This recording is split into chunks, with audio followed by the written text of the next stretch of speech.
I am here vibing with another one of Jamaica's talented musical sons. He is an accomplished songwriter and acclaimed vocalist. His parents named him Ricardo George Doucet. But we did not again.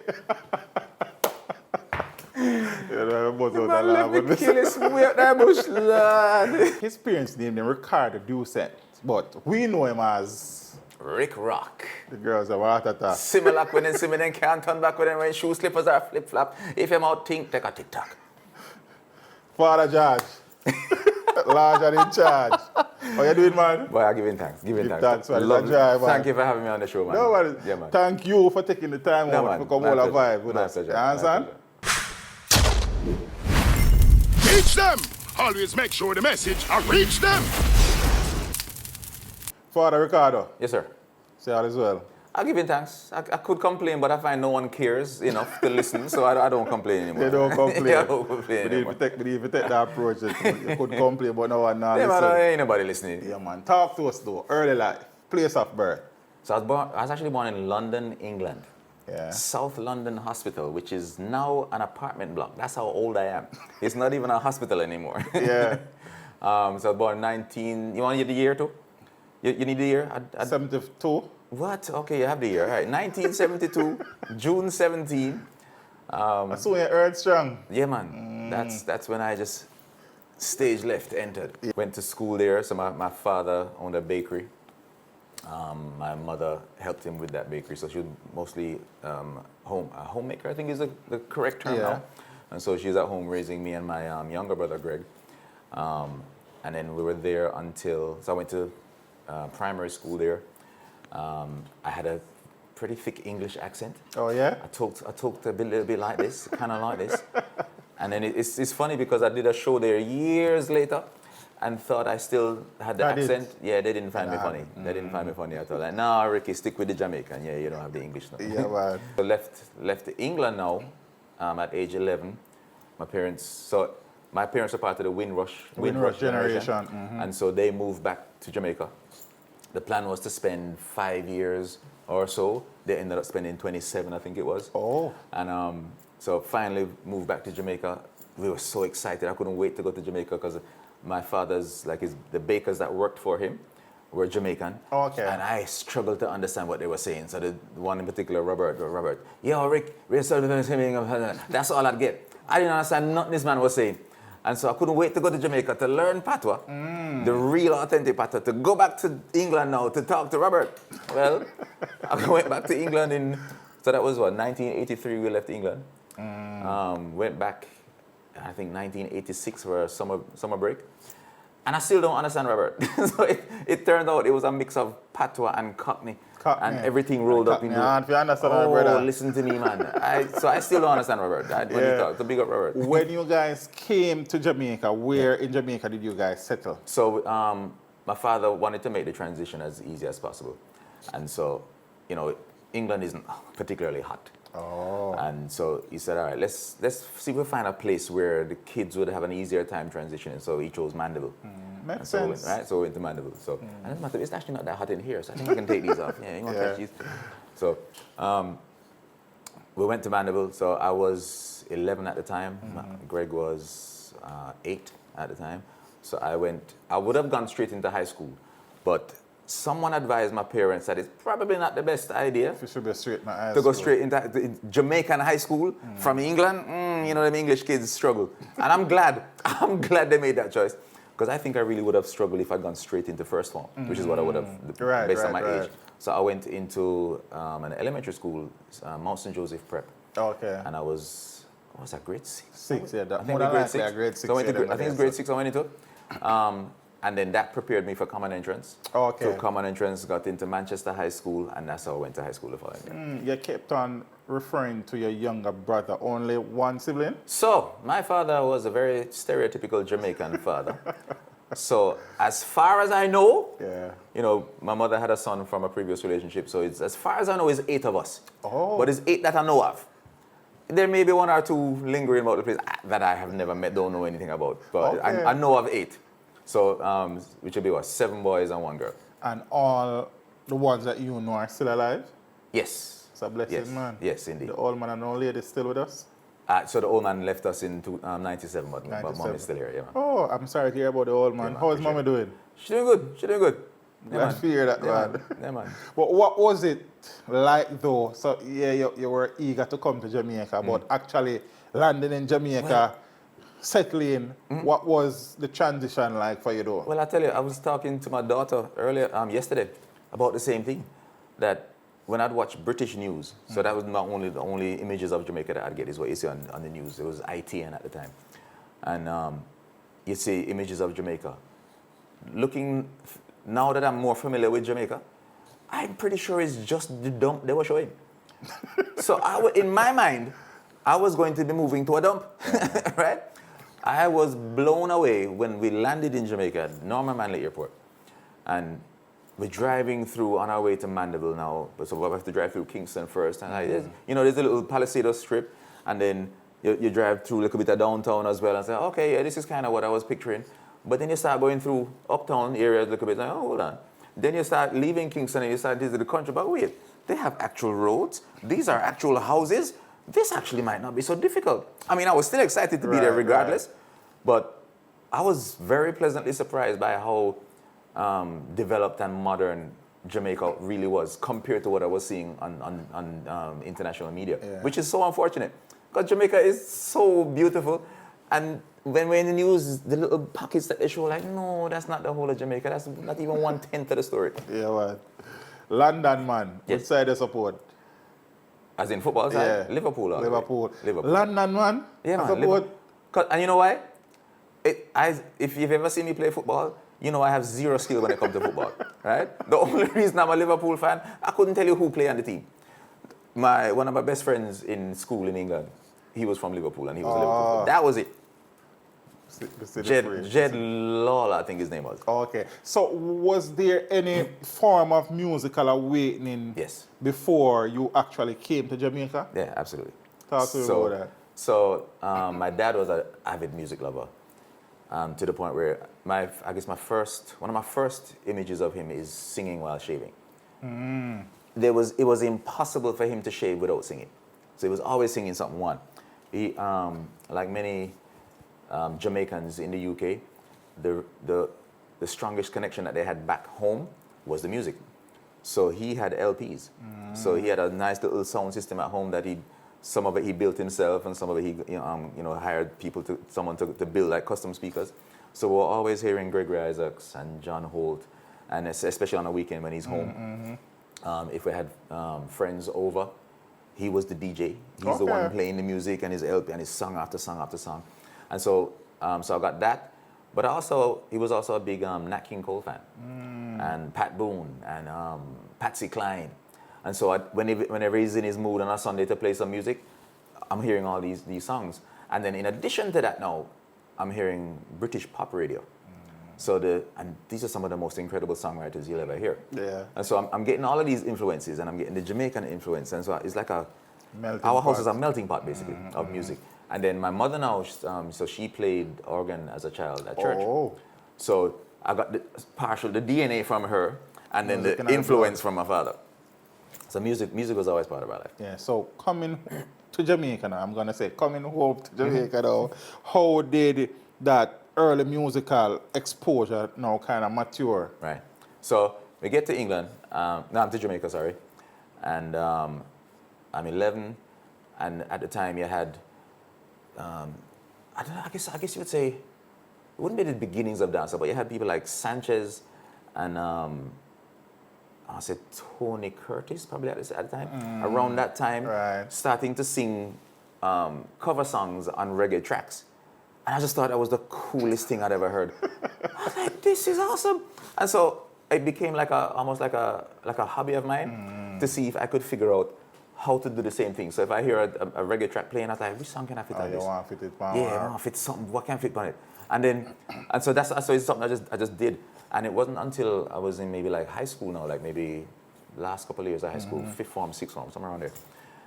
And I started on a Friday evening. I probably shouldn't admit this in public, but my Friday evening ritual was listen to the radio with my blank cassette tape and the tape deck ready for the hit songs of the time, and my finger on the record button, just getting ready, and then to catch the beginning, and then listen. For the So it advertisement cut out back, the yeah, ads, right? And so I had some of the best mixtapes ever, based on that alone. And then one day, I'd done that for a few months, and one day, I don't know, a thought just hit me. I wonder if I could write one of these songs. And I just tried writing a song, and it was okay, it wasn't bad. But then a new passion began. Was born. Yeah, man. I just started writing. I loved it. And the research says that you were actually listening to some Babyface song at the time. I think Tender Lover. Tender Lover album was the how do you find this? Tender Lover was the album I was listening to. Internet is a beautiful Let me tell place. you, a whole lot of business there, oh Lord. A good business, man. Right? Yeah, man. But Babyface was one of my idols because I could almost sound like him sometimes when I sang. So it was kind of, and then there's tons of Babyface songs.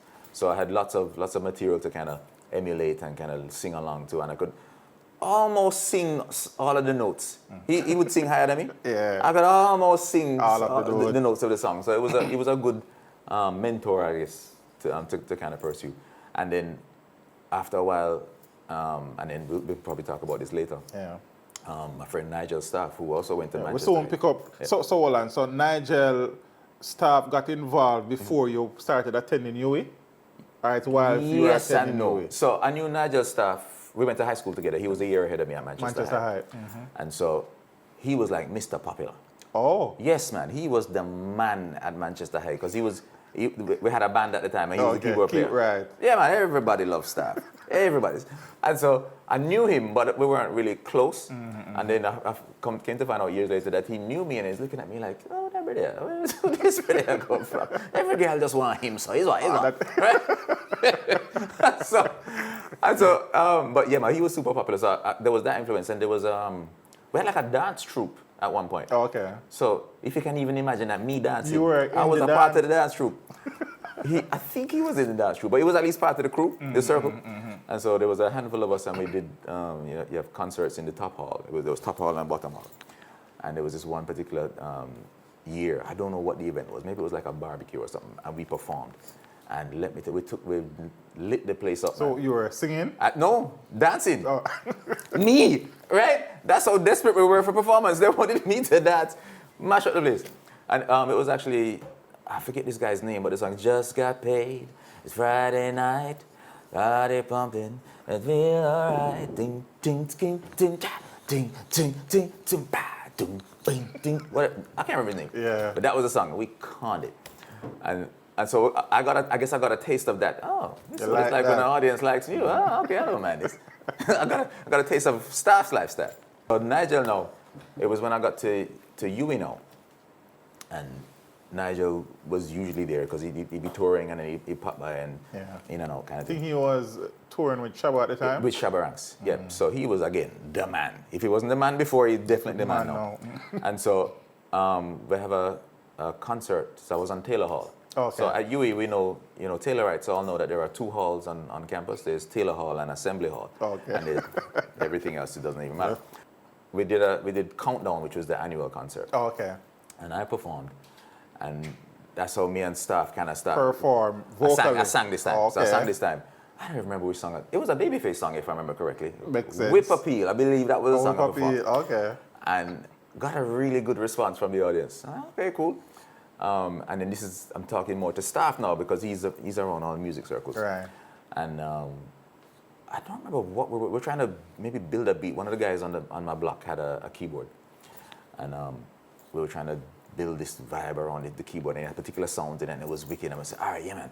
So the following day we're gonna go to the studio, and so Staff comes back now and go check the guy, and he's like, yeah, I'm not letting him the keyboard. Like, what? Dream crushed. I'm thinking this is gonna be my first time going to a studio. Meanwhile, now I'm still writing because it's just a hobby. It's just a hobby of mine. Not thinking anything will happen. And so when the keyboard, the guy wouldn't let us the keyboard. Now we're like, oh boy. Well, anyway, Staff, hear one of these songs that I wrote. And I'd literally get, I don't know if it was a stationery company. I think it was a stationery company in Mandeville. So whenever there was waste paper, they would take little cuttings and staple them together into little notepads. Okay. And just give them away. So I had a bunch of those. The writing was microscopic. I don't know how I wrote that small, because I can't see it now. Yeah. Right? I wrote these songs and these little I had pages and pages of songs. I said to staff, all right, well, since that studio thing isn't going to work out, here's a song I wrote. And I sang a song. He's like, But we're going to studio now. So I don't think we went to studio then, Right. but he took me to the studio the following days. And it was Mikey Bennett stuff down Grafton, the Mikey Bennett studio.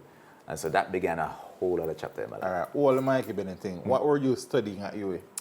This is going to sound ridiculous, but I actually have a degree in chemistry. No, not ridiculous about that. No, man, it's ridiculous. How because so? Because I can't spell chemistry now. Yeah, man, I have chemistry. I don't remember nothing. I struggled. I was in high school. I was, they pushed you to do sciences when you're one of the top kids. I was Okay. one of the top kids. I was even head boy. I saw them do. Oh, I was head boy at Manchester High cool, School. man. Yeah, I had the badge and everything. Yep. And so, actually, you see that thing that you say? They always try to push the stronger yourself to do the Into the science. science, yeah. That's so true, that's true. it is true. So I was pushed. I was encouraged. I won't say pushed. I was encouraged to do sciences. Everything go on there. Yeah, man. I was encouraged to do sciences, and that's what I did. And then, from I was a kid, I could have been more than 8 years old back in England. I remember climbing into my parents' bed, and it was my mom. I don't remember my mom had gone. And my dad asked me what I wanted to be when I grew up. And without hesitation, I said a baker, because he was a baker. That is what you're saying. That's what makes sense. And he's like, no, man, don't be a baker. Do something better than that. Well, be a doctor or something. I was like, okay, I'll be a doctor. So I wanted to be a doctor. For no other reason than that's what my father suggested. And so when I was encouraged to do sciences, it made perfect sense, because you don't have to do sciences. And then I applied to get into medicine, didn't get in. I even applied to get into engineering, didn't get into that. But the reason I didn't get into that is because I put engineering as a second choice. Apparently, you don't do that. Oh, they take offense to Yes. Oops. My apologies, UWI. I didn't mean to offend anybody. Yeah. But so I didn't get into either of them. Went to UA, did natural sciences. Absolutely hated it, because whereas before I loved math, because math was logical. When you get to university level math, it's just Different madness. something. It's like a whole A is equal to B because of R. What? It made no sense to me. Physics I still liked because it was still logical, but Yeah, it was hard. It's a good subject with It you. got a lot more difficult though. Chemistry now. Chemistry Yeah. was, believe it or not, the easiest one for me. Yeah? And that's why I stuck it. And I can manage this one. Let me stick with this one. That's why I have a degree in chemistry. But look here, whichever way you put it, Yeah. you can't write if you have degree in chemistry. So whichever way you put it, you have to can manage. Yes to have- and no, because you have degree and then you have degree. All right, sir. My degree is just one degree above failure. That's basically where I got. I A scraped degree is through. a degree, sir. A degree is a degree, though. Yeah, Yes, that's- yes. So I am RIK ROK BSc, ramp with me. Congrats, man. Yeah, thank you, thank you, thank you, thank you. So at this time now, you were introduced to the great Mikey Bennett. Yes. Was it an audition type of vibration? I didn't, it kind of was, but I didn't realize it at the time. Okay. So staff brings me down to the studio. Apparently he brought a bunch of other people down to the studio and failed with every single one of them. I didn't know this until afterwards. And so they brought me now, and so I take out my little microscopic notepad. And Mikey said, all right, sing a song. Sing one of your songs, let me hear. And oh, okay. And it's kind of set up like this. There's like 4 or 5 people sitting there. Oh, people were there. Yeah, man, people Real there. So it's audition Mikey. departed, man. Good thing I didn't know who Mikey was at the time. Oh, okay. Or I would have been Yeah, they're incredibly nervous. intimidated. But I was like, all right, fine. And I took out my little thing and I sing a song. And he's like, okay. And I have a little smile. All right, cool. Let me hear another one. All right, flip and I find another one and I sing that one. All right, let me hear another one. And I flip and I find another one. And he explained to me later on, maybe months later, that what he was doing, people would come to him so they can write, and they have one song. They have written one song, literally. They've never written any more. You can't be a writer. And you can't be a writer. You've written a song. Let's see if you have a repertoire now. And so that's what you were checking to see if I had more, which I did. I had a whole ton of them. I could have sang all day for him if you wanted.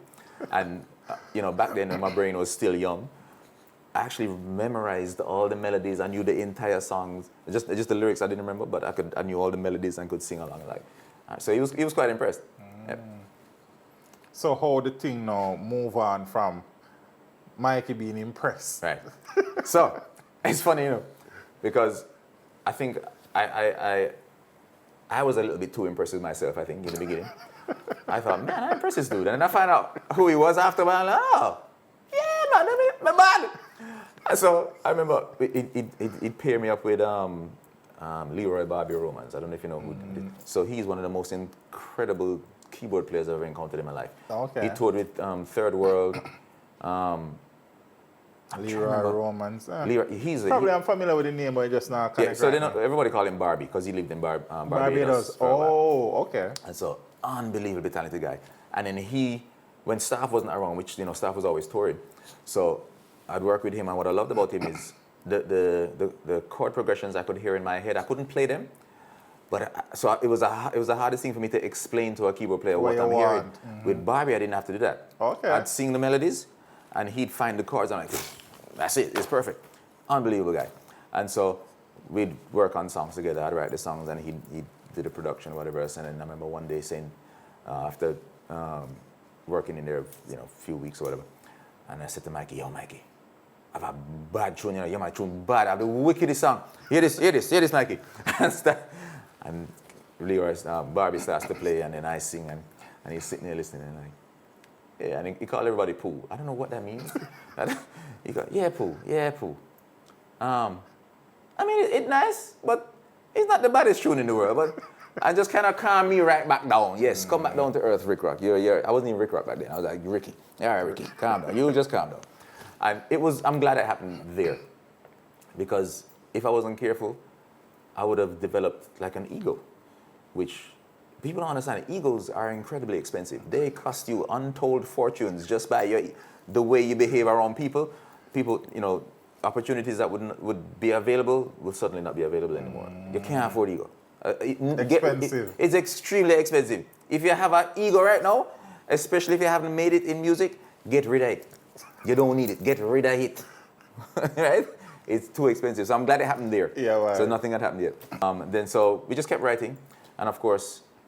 but at this point, you had gone in the recording booth to record a song, yeah? I'd recorded demos of my songs. Okay. That was as far as I'd gone. But it never even occurred to me to become an artist. You still was just focusing on writing? Yeah, so I wanted to be a songwriter. It would have been nice. I could imagine being a performer, but I didn't think it was realistic, so I didn't really entertain it. It was just some distant dream. And then especially because of the singers I'm surrounded by. Right. So you have to keep in mind, when I met Mikey Bennett, Brian and Tony Gold were there. Chevelle Franklin was there. Yeah. And then, of course, Barbie Romans. These are like world-class singers and musicians. I had no chance at competing in this. If they're singers, I'm not a singer. I'm something else, right? And that's how I was doing it. And it was great because eventually I also met, because staff was as part of Rough Cut crew, it was called at the time. You had Prince Midas, who was the band leader of Rough Cut crew, and the singer, another incredible singer, right? A lot of people didn't realize that, but he was the band leader and the singer for that band. And so Brian and Tony Gold and Prince Midas, and then me, right? And so I credit these three people, and actually I include staff, with teaching me how to sing. Oh. I learned to sing like professionally, watching them, and then eventually they allow me to work alongside with them. So I do, sometimes they carry me on studio sessions and we do background vocals. Every now and again, after a while we started with these little performances. So it was like the four of us, the 4-part harmony, it sounded so good. And I was part of it. I'm like, this is awesome, I love this. And I was having the time of my life. And so I guess this music school I came up in was like no other in the world. And you were still in school? So I was still at UWI. Yes. Somewhere along the line now, you went on the road with Patra? Yes. How that came about? All right. So Prince Midas was the one that called me. And so I'm home and he calls me and said, all right, so Specialist who manages Patra, he's putting together a band for Patra. And Prince is going to be one of the background vocalists, but he needs another one. Am I interested? And now I'm thinking back to whenever Staff and Prince and Brian and Tony Gold and everybody go off on tour, and I'm thinking to myself, when will that ever happen for me? So when he asked me if I'm interested, I'm like, yeah, I'm interested. What are you talking about? Of course, I'm there.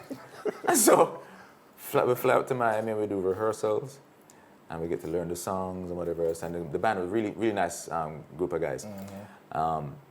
And start touring, and we did a few shows with Patra. It was great. And then I guess the connection as well the staff and Prince would take me to the studio whenever Specialist was going to the studio. Oh. And so that's how I met Specialist. And then there was the one time when Patra was in the studio, they were working on, I think it was on her, I forget the name of that album, but it was one of her albums that she was working on. And that album, I actually ended up getting some songwriters credits. Oh. I helped with one of the songs. I can't even remember the song right now. And that was, so when you apply for ASCAP, they ask you for previous works you've done. And it's kind of a requirement that you have a published work. I was able to use the Patra song. And that's how I ended up becoming an ASCAP member. And so that was cool. It was a great experience. I mean, watching, you know, Patra is a star to the point where it's ridiculous. I can't imagine her being anything other than a star. Patra is a star. Yeah. She comes into a room, you have to look at her. She starts speaking, you have to pay attention. It's this thing she has. Star quality. Yeah, man, this star thing. I don't know, that it factor? Yes. Yeah, man, Patra has the it factor. Yeah, man. So that was a great experience Yeah, again. man. Yeah, man, it was a cool experience, man, definitely. It's a pity it didn't last longer. Yeah. So why never last longer? I don't know, you know. There's all kinds of things. I mean, it's the music business. And then you have to remember, we are reggae. So right away, we're at a disadvantage when you step into the US market, because it was the US we were doing these shows. So they're looking at you thinking, all right, let's see if this is going to work. And then the moment they get that inkling that, yeah, not feeling this, boom, you're done. God. You're done. So, and then, which is why it's so important that as acts, and I wouldn't even say from the Caribbean, not from America, Right. you get an opportunity to go there. If it's background vocals, be the best background vocalist they've ever heard. If it's interviews, and the interviews start at 5, be there from 3. Let them say, man, this guy's different. I think I could work with these Jamaicans or these Bajans or these Trinis or whoever they are. Or British people, same thing. Because it's so hard to break into that US market. So if you do get a toe in, you try hold on that toe. Yeah, man. So it was after this mini tour of sorts that you came back and finished up school. Yeah, so it's funny. So me with my bright self, I'm on tour with textbooks. Oh. Thinking I can study and tour at the same time. Ladies and gentlemen, I can tell you, you can't tour and study at the same time. It's impossible. I've tried it, it can't be done. So I ended up actually failing a couple of courses. Oh. And struggling through university. So it's kind of good that the tour didn't last very long. So I wasn't doing anything, so yeah, let me get the books done. Right. And so that's the reason I was able to finish university. But it was tough doing both, because I think that was maybe, I want to say my 2nd or 3rd year at university that I started touring. Yeah, man, it messed up the whole thing. You spent a little time around Lost? Yes. So now things slowed down. As I finished, I think I'd finished my degree by then. And I'm trying to make it in the music industry. I'm like, but I don't know what to do. It's like I don't see a path. And I don't even know who to ask. Because the people I'm around, they're trying to figure out the same thing. And so I'm like, all right, what do I do? I don't know. I was getting frustrated because I didn't want to use the chemistry degree. I didn't want to be a guy locked up in a lab all day. It just did not appeal to me at all.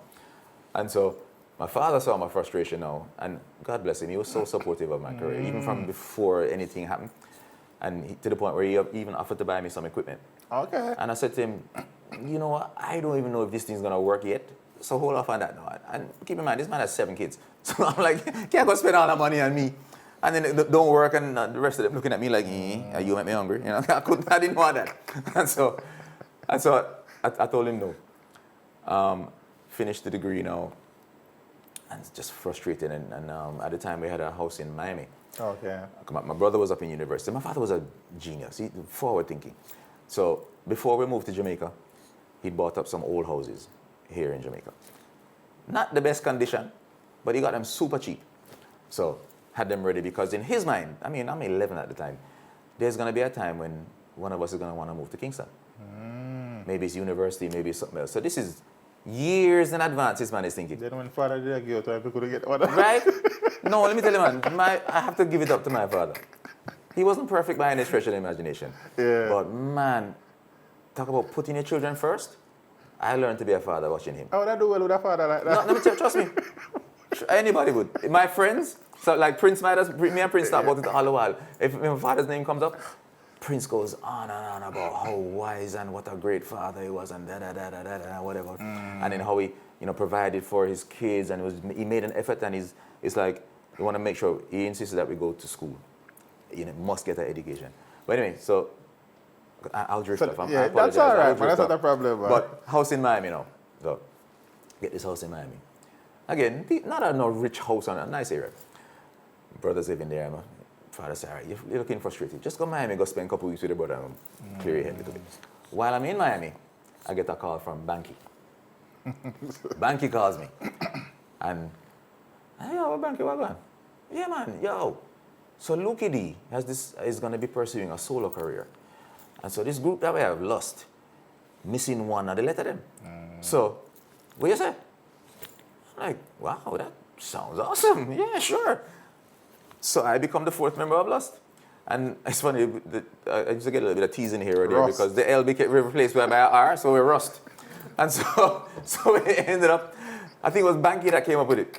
Banky came up with this brilliant idea. All right, no, worry yourself, man, we're going to fix this.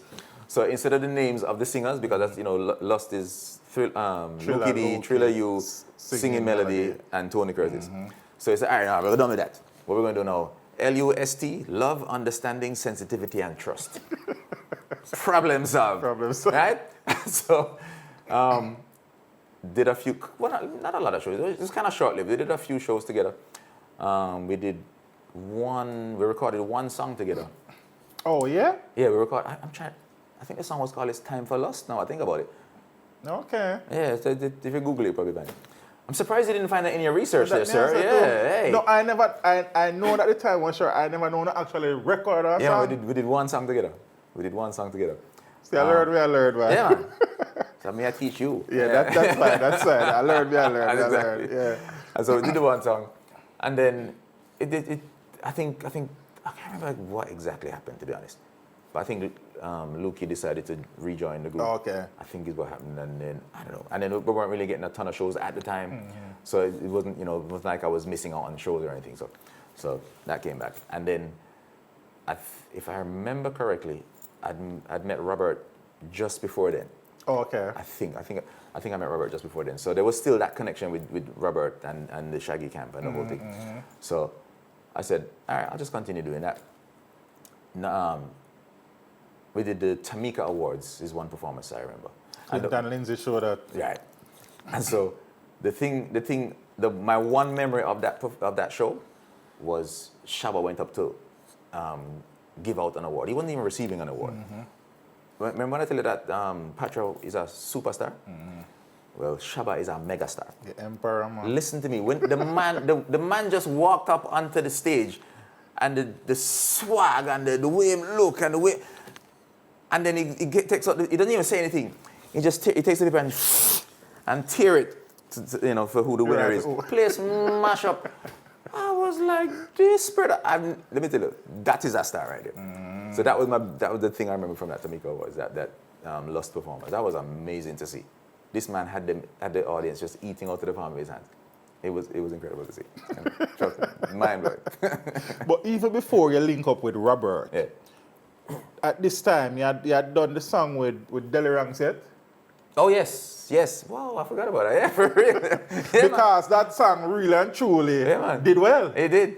So I'm going to ask you now before you tell me even about how you come around, how coming in at the video. Because I asked Dele and Dele said if you ask RIK ROK. Yeah, man. Ask RIK ROK. I think what it was just a budget issue. It was just a budget thing.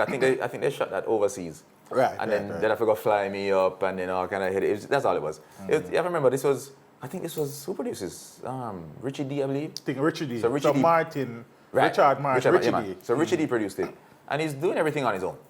Oh, okay. So he doesn't have like major label support or anything. So he's doing everything out of his own pocket. So he's like, yeah, it would be great, but the budget just wasn't there. And, it is what it is. It's a business. So you're trying to spend as little as possible to make as much as possible. So that song is called What Gal? But what a gal can whine, right?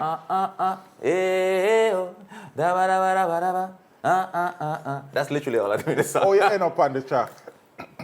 Somebody introduced me to Richie. I can't remember who. As a songwriter. And so we just started hanging out and writing together. Yes. And then I ended up doing that song. I guess I was just in the studio with him when Okay. And yeah, Rick, Drum go band sing it. this. Yeah, man, just knock it out. And so that's most likely. Yeah, This is so long. And this was 1996? You telling I think me? 96. You telling me? I don't remember where it was. No, 99. I think It was 99, okay. 99. Okay. Because I remember shortly before you link up with Robert, you know. I think it was, yeah. And the Shaggy thing kind of 2001, right? Because I met Shaggy. No, it was before then. Because I met Shaggy and Robert. Maybe 97, actually. I think it's 97 I met him. Oh, okay. So it's possible. So you met them before you really started working with them? Yeah. Okay. Yeah, okay. so how I ended up, we want to go to the Shaggy Yeah, hold story? on. But there's, there's another song lock me up, from so. 99 Yeah. and the Sweet Lady Rhythm, What's Up? You know the rhythm? Coulda what's up, girl, I don't remember the word, But yeah, them man. two songs That's there, Richie D again. right, but those two songs got Loving at the Space. They did. So you did actually I had, yeah. move forward. And you see, that's the thing. You see, when you don't understand the business that you're in, that's what happens. I had no clue. So I didn't have a manager or anything at the time. I didn't know how the business part of the music industry worked. So I didn't know that what I was supposed to do. You know, I needed support. And I didn't even know I needed support. So the song is playing, Getting Love, as you said. And that was it, like, yay, whoopee. And then that was it, I left it. And when you recorded those songs, was those songs recorded as RIK ROK? I believe so. So yeah. how Ricardo Ducent became RIK RIK ROK? It was simply a nickname. So Fahrenheit, Terrence Harold, who currently tours with Sean Paul.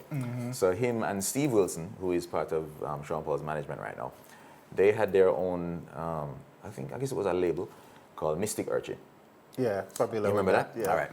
And so me, Staff, Terrence, and Steve used to just kind of hang out. We used to go partying and whatever else. And we'd write and record and whatever else for Fahrenheit.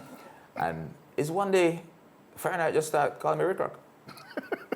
I don't know where it came from, but I was like, okay, I'll take it. RIK ROK. It was a nickname.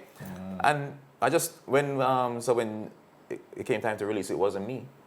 And I'm not even sure, even with the Richie D songs, what I was listening to. RIK ROK. I see them. Is this RIK ROK? So, okay, yeah. so maybe it was from back then. But I remember Shaggy asking me one time what to list me as on the songs that I'm featured on. And I went right back to the Fahrenheit nickname. RIK ROK. RIK ROK, is that? It's, in my mind, it's easy to say, it's easy to remember. And it's short. It's literally, Very short. I spell RIKROK. So it's 6 letters. So I was like, this works. So now, few songs I get loving at the street, you know linked up with Robert. Right. So you went to Robert as a right. recording artist or as a songwriter? All right, so this is how I ended up meeting Robert. Brian and Tony Gold, hanging with them down by Grafton, they went on tour to Japan. Okay. So they're doing a show in Japan. And Shaggy's on the show. And so while Shaggy's performing now, they're looking at the show and they're listening to the show and they realize, yo, this needs some background vocals. And as I'm sure I don't need to tell you, Brian and Tony Gold is the background vocal sound of the entire 90s dancehall. True, that is true. Every 90s dancehall song you know is them singing it, right? True. And so they're standing to the side of the stage and like, they go to Robert, you mind if I sing some background vocals for me? Because this show will feel like it needs some background vocals. Oh. That's how it happened. And Robert said, yes, man. Yeah, man. What do you mean? Sing some background vocals. So they got them 2 mics. And they're not even on the stage. They're off to the side of the stage singing background vocals. And that's how Robert decided that, yeah, man, we need these guys on tour with us. So that's how they ended up touring with him. And so they become part of the Big Yard crew. Eventually, Robert's like, yo, we need a Brian and Tony Gold album. We don't have no tune. Brian is like, we don't have no tune now, but we have a writer. Yeah, man, we know a youth. And so Brian called me, Ricky, we need it on mixing lab right now. What are you doing? No, man, if you come right now. Yeah, man, we're doing an album here right now. We need you. All right, go down to mixing lab. So there's Robert Livingston there, Brian and Tony Gold. I think Shaggy was there. Most likely Shaggy was there. And they're working on the stuff. And so Robert gave me a track that he wanted for them. But they hadn't written a song yet. It was a track that Robert had produced. And I said, all right, yeah, man, can I write something? And so took the CD, went home, wrote a song on the track that morning, because nothing came to be like in the evening or whatever. So I woke up in the morning and I said, all right, let me tackle this song, see if I can knock out something. Wrote one of the baddest songs I've ever written in my life. Irresistible? No, It was never released. What's the song called? Oh, it released? I don't think it was released. It's a song called There Will Be Times. One of my favorite songs ever. One of Robert's favorite songs to this day. So they actually recorded the song? They recorded it. Yeah, man. That song. So I wrote the song. It's called There Will Be Times When You Don't See Angels. There will be times when you have to cry. There will be times when nothing else matters. Love is always by your side. That's the chorus. So, go back to mixing lab the next day. And I tell Robert, yo, I have a song for the track. He said, yeah, man, all right, cool. Yeah, man, no worries, man. But it was a full day. They had song after song after song after to record and mix. And I think that might have been the day, I think even Beanie Man came in to record something. Okay. And a whole heap of stuff going on today. And mixing lab. And he tried to squeeze everything in. I think might have been the final day. And the time run out. And Robert looked at me and said, Chano! Yo, me forget you, you know. No, yo, set up a mic for him. That was my best Robert. I'm not a good Robert impersonator, but that was my best Robert impersonation. So I go around to the vocal booth now. Now, this is mixing lab in around 96, 97, somewhere around there. Oh, okay. This is a popular hangout spot for all the hot artists at the time.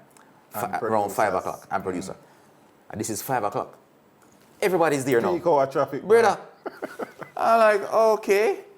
Well, I guess, let me see if we can, in front of all these professionals, go around to the vocal booth. Track starts, and I start to sing the verse, and make a mistake, and I have to start again. And like, yo, don't want to waste my time inside. You know, that's rubber. So, start again. Knock out the song. Go back around. It was literally, so you know you have the control room and the vocal booth. So go back into the control room now.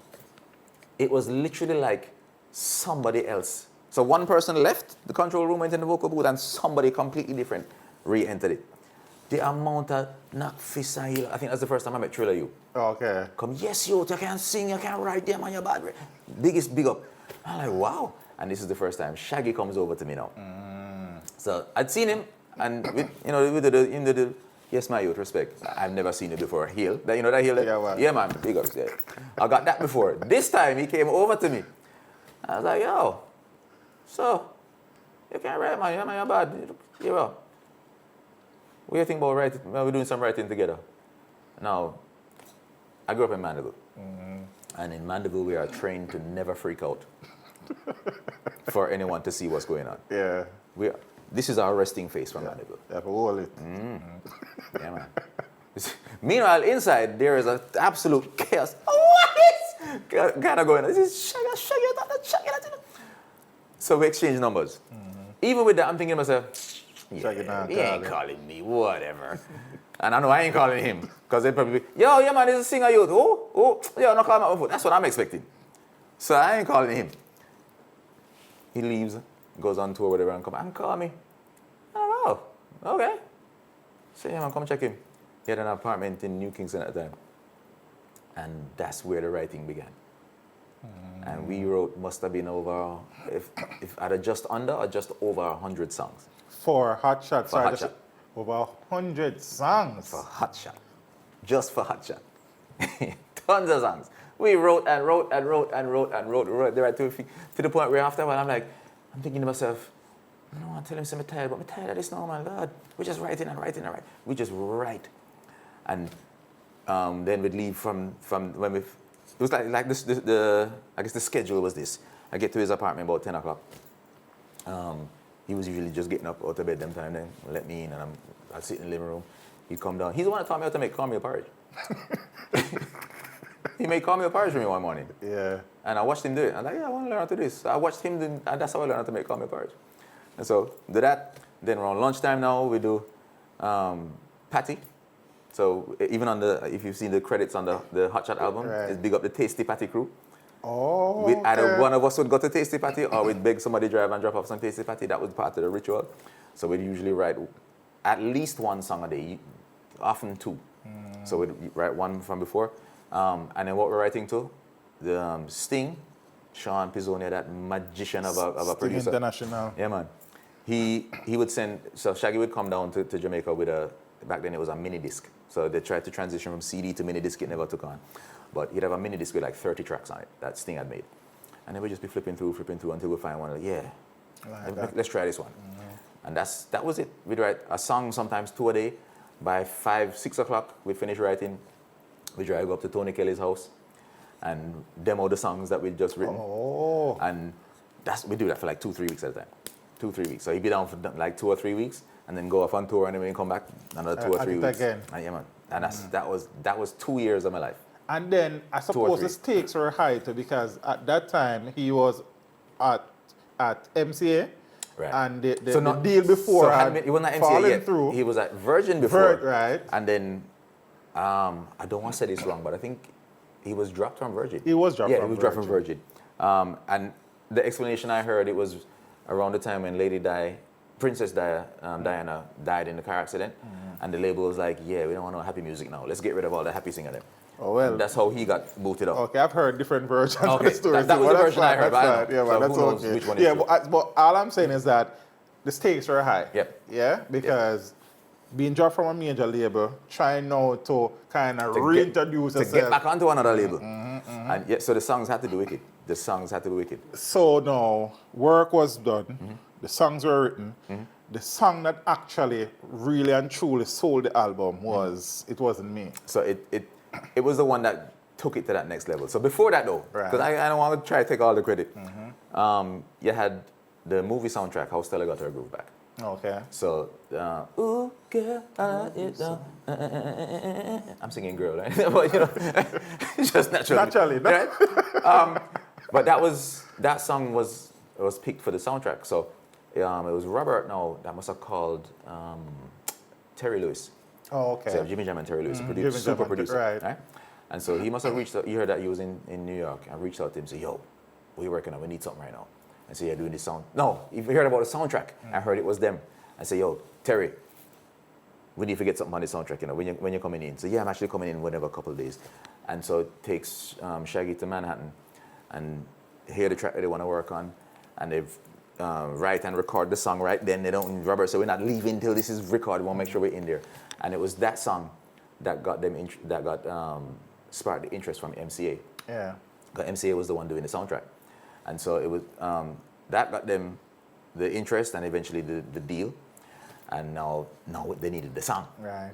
So the song now, it wasn't me. Shaggy always loved this song. Shaggy and Sting always loved this. That is the baddest tune Robert never liked it. You know, tell me, man. That's what exactly. So people say that. People think that it's not that he didn't like it. That wasn't me. Was a difficult song. It was challenging. Here's the problem with it. Wasn't me. You have to think in terms of marketing. You see, when you contents of the song. Well, not just content, but because we're talking about sound. Infidelity, really. That's every song. But it's just right. But the problem with that particular song is the sound, and there's nothing like it on the radio.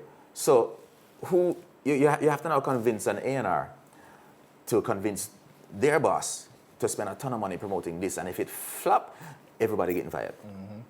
Nobody wanted to take the chance, and so because it's not something that kind of you can mix in with anything else that was playing, so you can't even take it to a mix DJ and say, "Yo, just go and spin that tune." Because what do you play it with? It was a tough song to even introduce into the market, and at that point, because of the specifics of the deal, which I won't go into, that there was no budget for that. Okay. Right? So they're like, who want to spend money that we don't actually have authorized to promote that? No, sir, I don't want it. You want it? No, sir, I know. Everyone's looking at each other. No, I got a mortgage to pay. I ain't trying to lose my job over this. Yeah. And so, thankfully, I can't remember the name of the DJ in Hawaii. Pablo, man. Pablo. DJ Pablo. So DJ Pablo. Thankfully, he downloaded it from Napster. Yeah, so not to cut you, because I guess this part of the story behind it is that the song, MCA never interested in it, basically. Yeah, they didn't want to. No radio station not really play the song. Well, no radio station had heard it. Because MCA not pushing it. Nobody not pushing it. And I guess the album had, I'm guessing would have been sent out to multiple people. But yeah, ain't nobody hearing that one. And who's going to take that risk? You guys were doing promotional tours and these shows were kind of flopping. Yeah. So it was now when DJ Pablo downloaded, because he reached out to MCA. Right. Them not give him. Right. And him can't get it nowhere. So he bootlegged it. Exactly. And started playing it in Hawaii. Yep. And that is when the song So took off. he plays the song one time. Phone lines light up. Yo, hey man, which song is this? Oh, this is Shaggy. It wasn't me. Yeah, that's bad. Okay. Next, same thing. Yo, love this song. And so That's the song where MC yeah man, not interested in it. MC and you know what? In their defense, Them have that? I get it. No man, I can. People vilify record companies. Yeah. And there is some truth to it, but it's not all the truth. It's not always true. You have to remember, record Them companies look are out for business. them interests. Well, it's a business. So first of all, when I But get you don't signed, know what the song will do if you don't put out the song. yeah, but it costs money to put it out back then. That's the problem. That's the thing. So where you spend your money? lend me 100 grand. Yeah, man, $100,000 for promote this song where we don't know if it's going to work. And that's the question. And that's the problem. So nobody wants to take the risk because this money is real money at stake here. So no one could predict it. No one could see it. And I say no one. Shaggy and Sting really believed in the song. Yeah, man, they believed in the song. But it not costing them nothing. So if they can believe in it all they want, right? They're not putting a dime towards promoting it. So that's nice that you believe in it. All right, you put your money towards it. No, I'm not put my money towards it. I know I didn't have money to put towards it. So it would be great if it went out in my mind, but I ain't got money to promote it. And then back then it was a lot more difficult. There was no social media. Right. And I'm not trying to remember if there was even Google back then. So it's not like you could even buy Google ads or whatever else. Right. It was straight up Radio disc jockeys clubs. and then clubs and mixed DJs, but more importantly, relationships. That's what you're risking, you know. So if you're a DJ and you're a DJ and you're a DJ and you're a DJ, and I send all of you a flop song, the next time I send you a song, you're like, yo, Rick, yeah, I don't know if I take the call in today, Rick. And that's the other thing that's at risk. And this is your entire career is based on the strength of these relationships. And if the people that you're depending on are kind of worried about, they're kind of doubting, well then your livelihood is at risk. And so that's what is at risk. So Fair enough. Right? So from a record company standpoint, they have relationships with radio stations and TV stations and magazines and all these kinds of things. And they can't afford to destroy them for you, the little Jamaican youth. No, sir. I don't know. Again, I understand what you're saying. Still, you're not going to know what the song going to do until you release it. No, agreed. You understand? Because you can't have it on one cassette or one CD and say, it's not good, or a hit song, so you still have to push it out. That's just my thing. Yeah, still. it's just like it costs. Put it out. And the cost. It costs I money. understand. But you had some misgivings about the contents of the song. I did. I definitely did. So when we were writing it now, in my mind, I had a singer in mind. And oh, you did? I did. So I had a completely different singer in mind. And when care to say who? I'd rather not. Because there was a falling out. Not with me. Okay, But all right. Is that a problem? Not a problem. So I don't want to create no vibe. But anyway. And so when we finished writing the song, and I asked Shaggy, which singer you had in mind? And he said the same person. All right, cool. Because it's the same kind of song. Without communicating? Without saying it. Okay. So I just want to see if it's the same person you think that I think, and it turns out it was the same person. And so, but then it was so strange. But anyway, there was a falling out. Yes. And so Shaggy's like, crap. Shaggy and Sting, we need to get this song released, man. So they reached out to Craig Kalman at Atlantic Records. And they had Tonta Metro and Devante at the time. And so they look, yo, we have this song, No, I don't think he reached out to Craig. I think we reached out directly to Tonta Metro and Devante.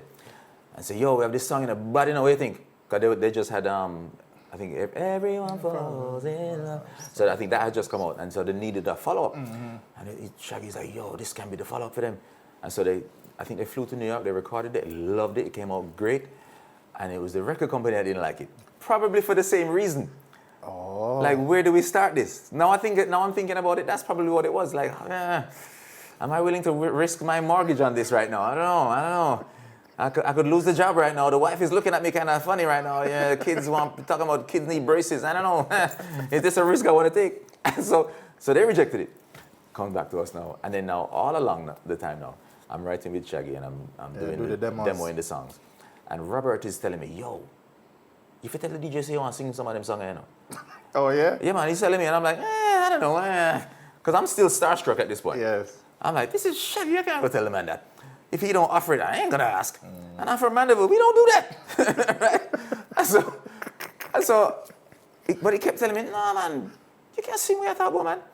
And in the midst of all of that, during that same studio session where I met Robert and was working with him, in the midst of all, meeting Robert and meeting Shaggy and all that stuff, I think maybe the day I went back and recorded the demo that he heard and whatever else, Maxi Priest was at the studio. And again, I'm a big Maxi Priest fan.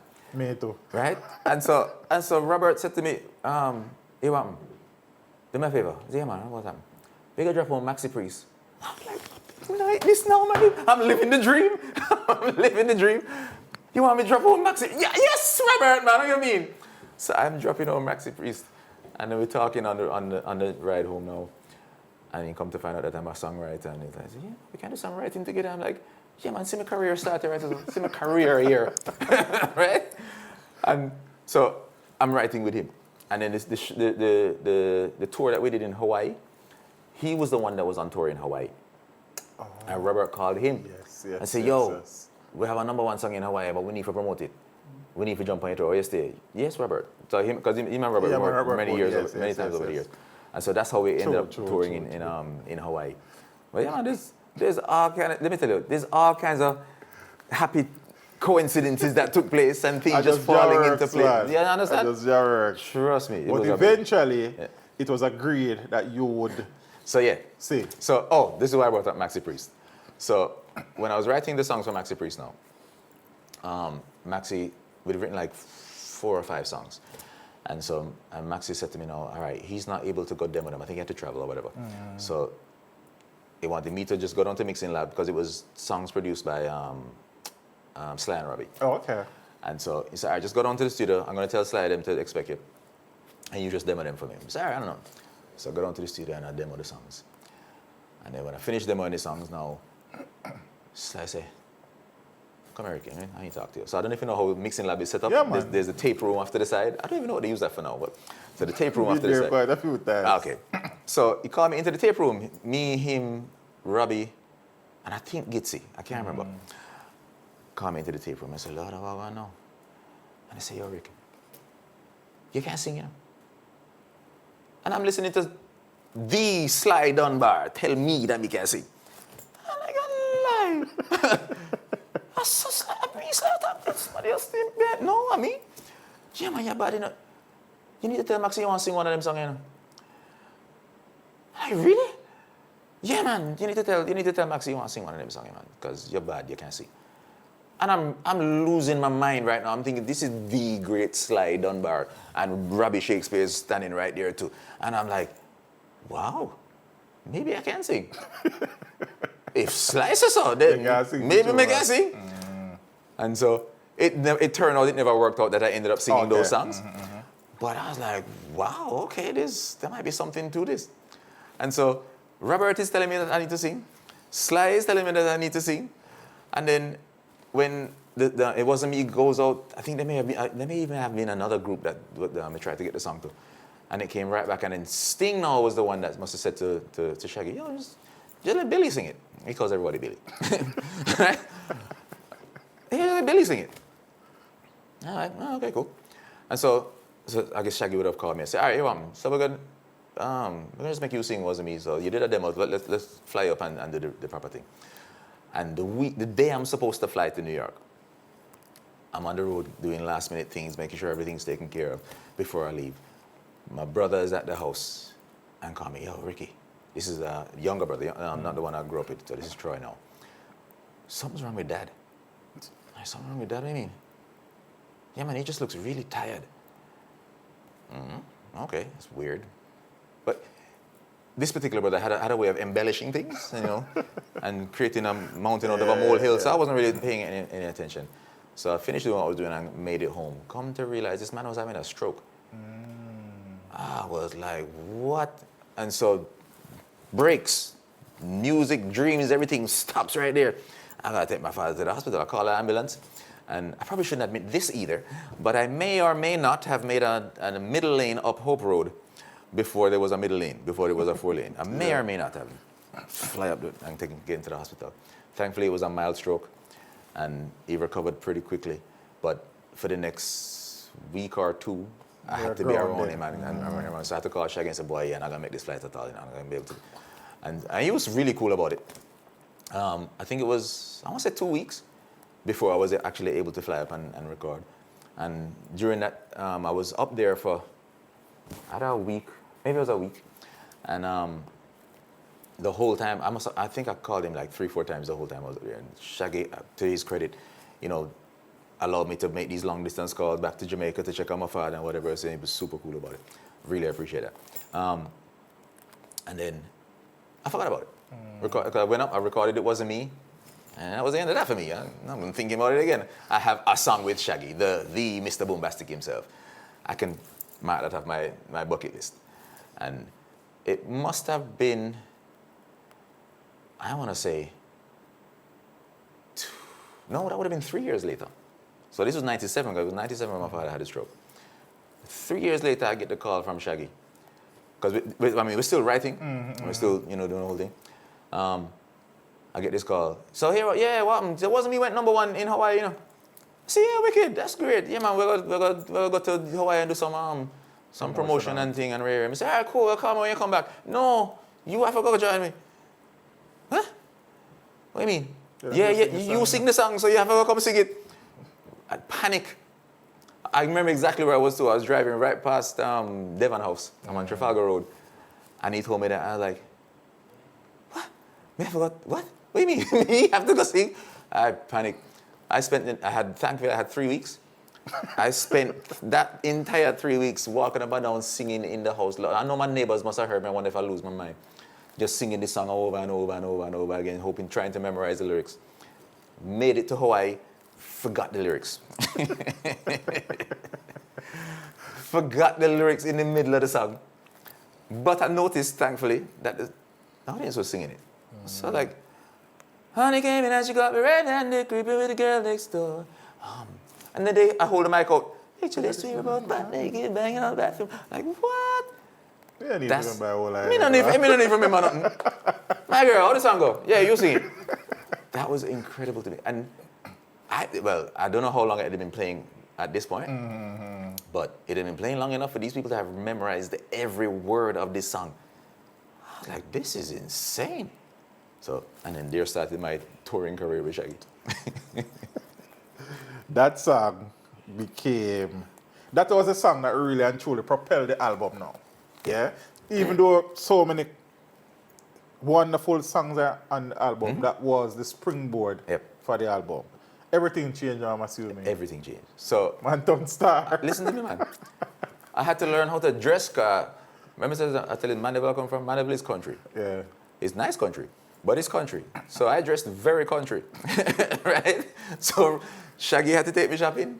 Then Robert had to take me shopping because I had no clue what I was doing. And then we're born in England, blood England people. Yeah. I had no style whatsoever, none. So I have to learn how to dress. But a thing that a lot of people don't realize about me is I have 8 of the 14 songs on that Hot Shot album were co-written by me. Yeah, talk about that. All right? Okay. And so I'm just winning in multiple directions right now. Win, sir. Listen to me. Winning right now. I'm doing live shows with Shaggy. I'm on these huge, these are not normal shows when it finally took off. Right. These are some serious level shows that I'm performing. I didn't realize how big Saturday Night Live was until I performed on Saturday Night Live. And I didn't think anything of it. That was the one show that people would keep coming up and telling me, yo, we saw you on SNL, we saw you on SNL, we saw you after a while I started realizing, man, some of the other shows we did I thought were bigger. Yeah. Man, not bigger than SNL. SNL was enormous. Saturday Night Live was a show that Michael Jackson was present? No. Who was the guest? Well, maybe Shaggy was the guest. Shaggy was the guest. Okay. I can't remember. Because we literally go up and do our thing and be backstage. So I didn't get to actually watch the show. I'm thinking Shaggy would have been the featured guest on the show that day. But no, Michael Jackson, that's a whole other thing. Yeah. But we did SNL, we did Jay Leno show, we did David Letterman, Rosie O'Donnell, we did award shows, American Music Awards. Did we do the Grammy? I don't think we performed at the Grammy. No, we didn't perform at the Grammys. But I know we definitely did the American Music Awards. There was, I can't remember what this show was called, but it was it was like a kids, like Teen Choice Awards, Oh, okay. something like that. That one, the I guess stage manager came up to me and she's like, all right, here's the thing. So these are kids. Yeah. So we're gonna need you to kind of rewrite the lyrics to perform. This is on the day of the show, you know. Okay. And I'm like, oh, okay. And I already have a history of forgetting my own lyrics. So I'm like, I'll do my best. And I rewrote pretty much because most of the song is me singing. Right. I rewrote the whole thing basically. Shaggy can get away with his part because they don't understand what he's saying. But me is English. So I'm like, all right, let me banging, no banging. All right, scratch out banging, all right. I don't know what else I wrote. And then whatever else was in the story. And then I get on the stage and I like, yeah, there's no way this is gonna work. Honey gave me that she got me red and they creeping with the girl next door. It's them, it's not me, it's them. It's them singing, it's not me singing. I'm not singing. So they can't blame me. It wasn't me, right? The kids are singing. Yeah. And they sang every word. I'm like, all right, cool. So we started to learn these little tips and tricks here and there. I know how to bob and weave and work the system. We performed in some incredible venues though. We performed, it was in LA. Oh, it's a big show and I can't remember what it's called. Not Lollapalooza, is it Lollapalooza? Maybe it wasn't Lollapalooza, but Britney Spears was on the stage. Mm-hmm. You know, it was sharing the stage with these, it was a huge stadium. There was Madison Square Garden with the Michael Jackson performance. That was at Madison. Okay, So that was Madison Square Garden. Yeah, man, and Michael, I said, when them come out, I love this You song. know, people were telling me this for the longest time and I didn't, yeah, whatever. No, and then I finally saw the video. He said, I love this song. And I'm looking at this is my idol. Yeah. Michael Jackson, my idol. This is who I wanted to be when I grew up. You know, this is pre the drama, right? This is who I wanted to be. This is who I wanted to Black sing like. Michael. Do you understand? Who I wanted to sound like, who I wanted to dance. I wanted to be Michael Jackson. When I had hair, I would grow my hair, you know, to look like him. And this is what this man said. My mind was blown. Can you imagine that? BBC. Michael Jackson says, I love this song that I wrote. Then that show, the clips of Chris Tucker. Yeah, Chris singing Tucker was along. in there as well. A lot of stars were Singing in that. exactly. In that. Yeah, man. Singing along. I'm like, my goodness. What next? What's left? Then at the finale and the end of that performance, I think I was sharing the mic with Destiny's Child. Oh, okay. So we're singing We Are the World. I think it was We Are the World. And so you have Quincy Jones walking up and down, conducting. Then Michael Jackson just walking up and down, back and forth on the stage. I'm like, this is awesome. I got Usher on that same stage. Destiny's Child, which include Beyonce, of course, Kelly. And Michelle. Mm-hmm. Who else? Britney would have been there at somewhere because she was on that show. Tons of the biggest stars at the time. I met Patti LaBelle, Usher. So this is before the show started. So I see Usher now, and he had this song that I really liked. You remind me of a girl that I once knew. I could not get this song out of my head once I saw him. And then every time I find myself singing it, I look, Usher that looking at me like, dude, really? I'm like, oh, yeah, sorry. What else I can do? Like, award shows, so American Music Award Show. We'd run into Destiny's Child everywhere. Everywhere. Listen to me. That was when I started to understand how hard they really worked and how much they really deserved the success that they had. Because every country that we'd go to, there'd be a different billboard or a different poster of them, you know, either about to perform there or had just performed there. And when I did my first proper photo shoot, I realized how much work a photo shoot really was, and then noticed how many photo shoots they had done. I was like, yeah, I tip my hat to them. I tip my hat to them. Yeah, so, but we'd run into each other all the time. I'm like, they knew my name and everything. I perform on stage, they wave, you know, kind of thing. It was cool. Which other stars? There was another star that popped into my head a while ago. Wyclef. We'd run into Wyclef all the time. And Wyclef was hilarious. So what me and him would do now, every time we'd run into each other, which was usually in Europe, we'd take pictures, but we'd make funny faces. So every picture I have with Wyclef is me and him making up our face. It's the funniest thing. But what I liked about it, and having run in those circles, was the realization that, you know what, these are just regular people. Yeah, they're big stars to us on TV, but It's just that we happen to make music. And so we're kind of all in the same kind of vibe. And Justin Timberlake was one. So American Music Awards, we performed, and then we didn't have seats. Well, I didn't have a seat in the audience. And so I was just hanging out backstage. And then trying to kind of, there's a big metal door. We're trying to kind of peep to see if I can see anything going on. They're like, whatever. And then all of a sudden the show ends, and the big metal doors open, and this huge crowd of celebrities just starts flowing out. So I have to get out of the way, stand up. There's like a bunch of equipment, like kind of like this. So I'm standing up on there, and I see Justin Timberlake walking past. I'm like, oh, that's Justin Timberlake. And then he looks up and he sees me. He's like, hey, what's going on? I don't think we've met before. And comes over to tell me hi. I love you. This little mandible country boy. And this is Justin Timberlake hailing me like me and him is big friend. It was the craziest time of my life. I wouldn't trade it for anything. That was so much fun. You wouldn't trade it for anything? I wouldn't trade it for anything. That was awesome. Something I don't want to leave out though, I think the early inspiration for this song though was Eddie Murphy, Yes, like Raw. Yes, it was. Yes, it was. So that writing session, again, in his apartment in New Kingston, the track comes on. He chose that track. He's like, yo, do want to write to this. I may have an idea for it. So he had the skit idea already. So you remember the Eddie Murphy Raw skit when he's talking about how his woman catch him and he's like, it wasn't me. Yeah, man, that's what we're going to write about today. So he came with the concept and the beat ready. So we just needed melodies and our lyrics. And so what we normally do, we basically just come up with melodies while the beat. Right. So, So no actual writing no actual words yet. So you start out with just how we write. We just start out with melodies first. And start, and then if I'd sing something and Shaggy say, yo, that bad, he liked it, hear that bad, record that one. So we had a little dictaphone. Okay. So this is before smartphones and the voice notes app. This is the actual mini recorder. So we'd record the melodies that we liked. I think I probably came up with the singing, the melodies for me. Okay. And then he came up with the melodies for his parts. And then we started writing. And then that was one that I think we may have taken more than a day to finish. So we wrote it as far as we could, and then maybe we had to leave early or something, and then we finished it the following day. And then I think because of the verse content and the chorus, we're like, women are gonna hate us. We may need to find something to try and patch things up a bit. So that's how we came up with the verse. I'm gonna tell her that I'm sorry for the pain that I've caused. I've been listening to your reasoning, it makes no sense at all. You see, I forgot the lyrics there a while ago, I had to pause. I'm terrible. and so we wrote that to try and kind of appease them.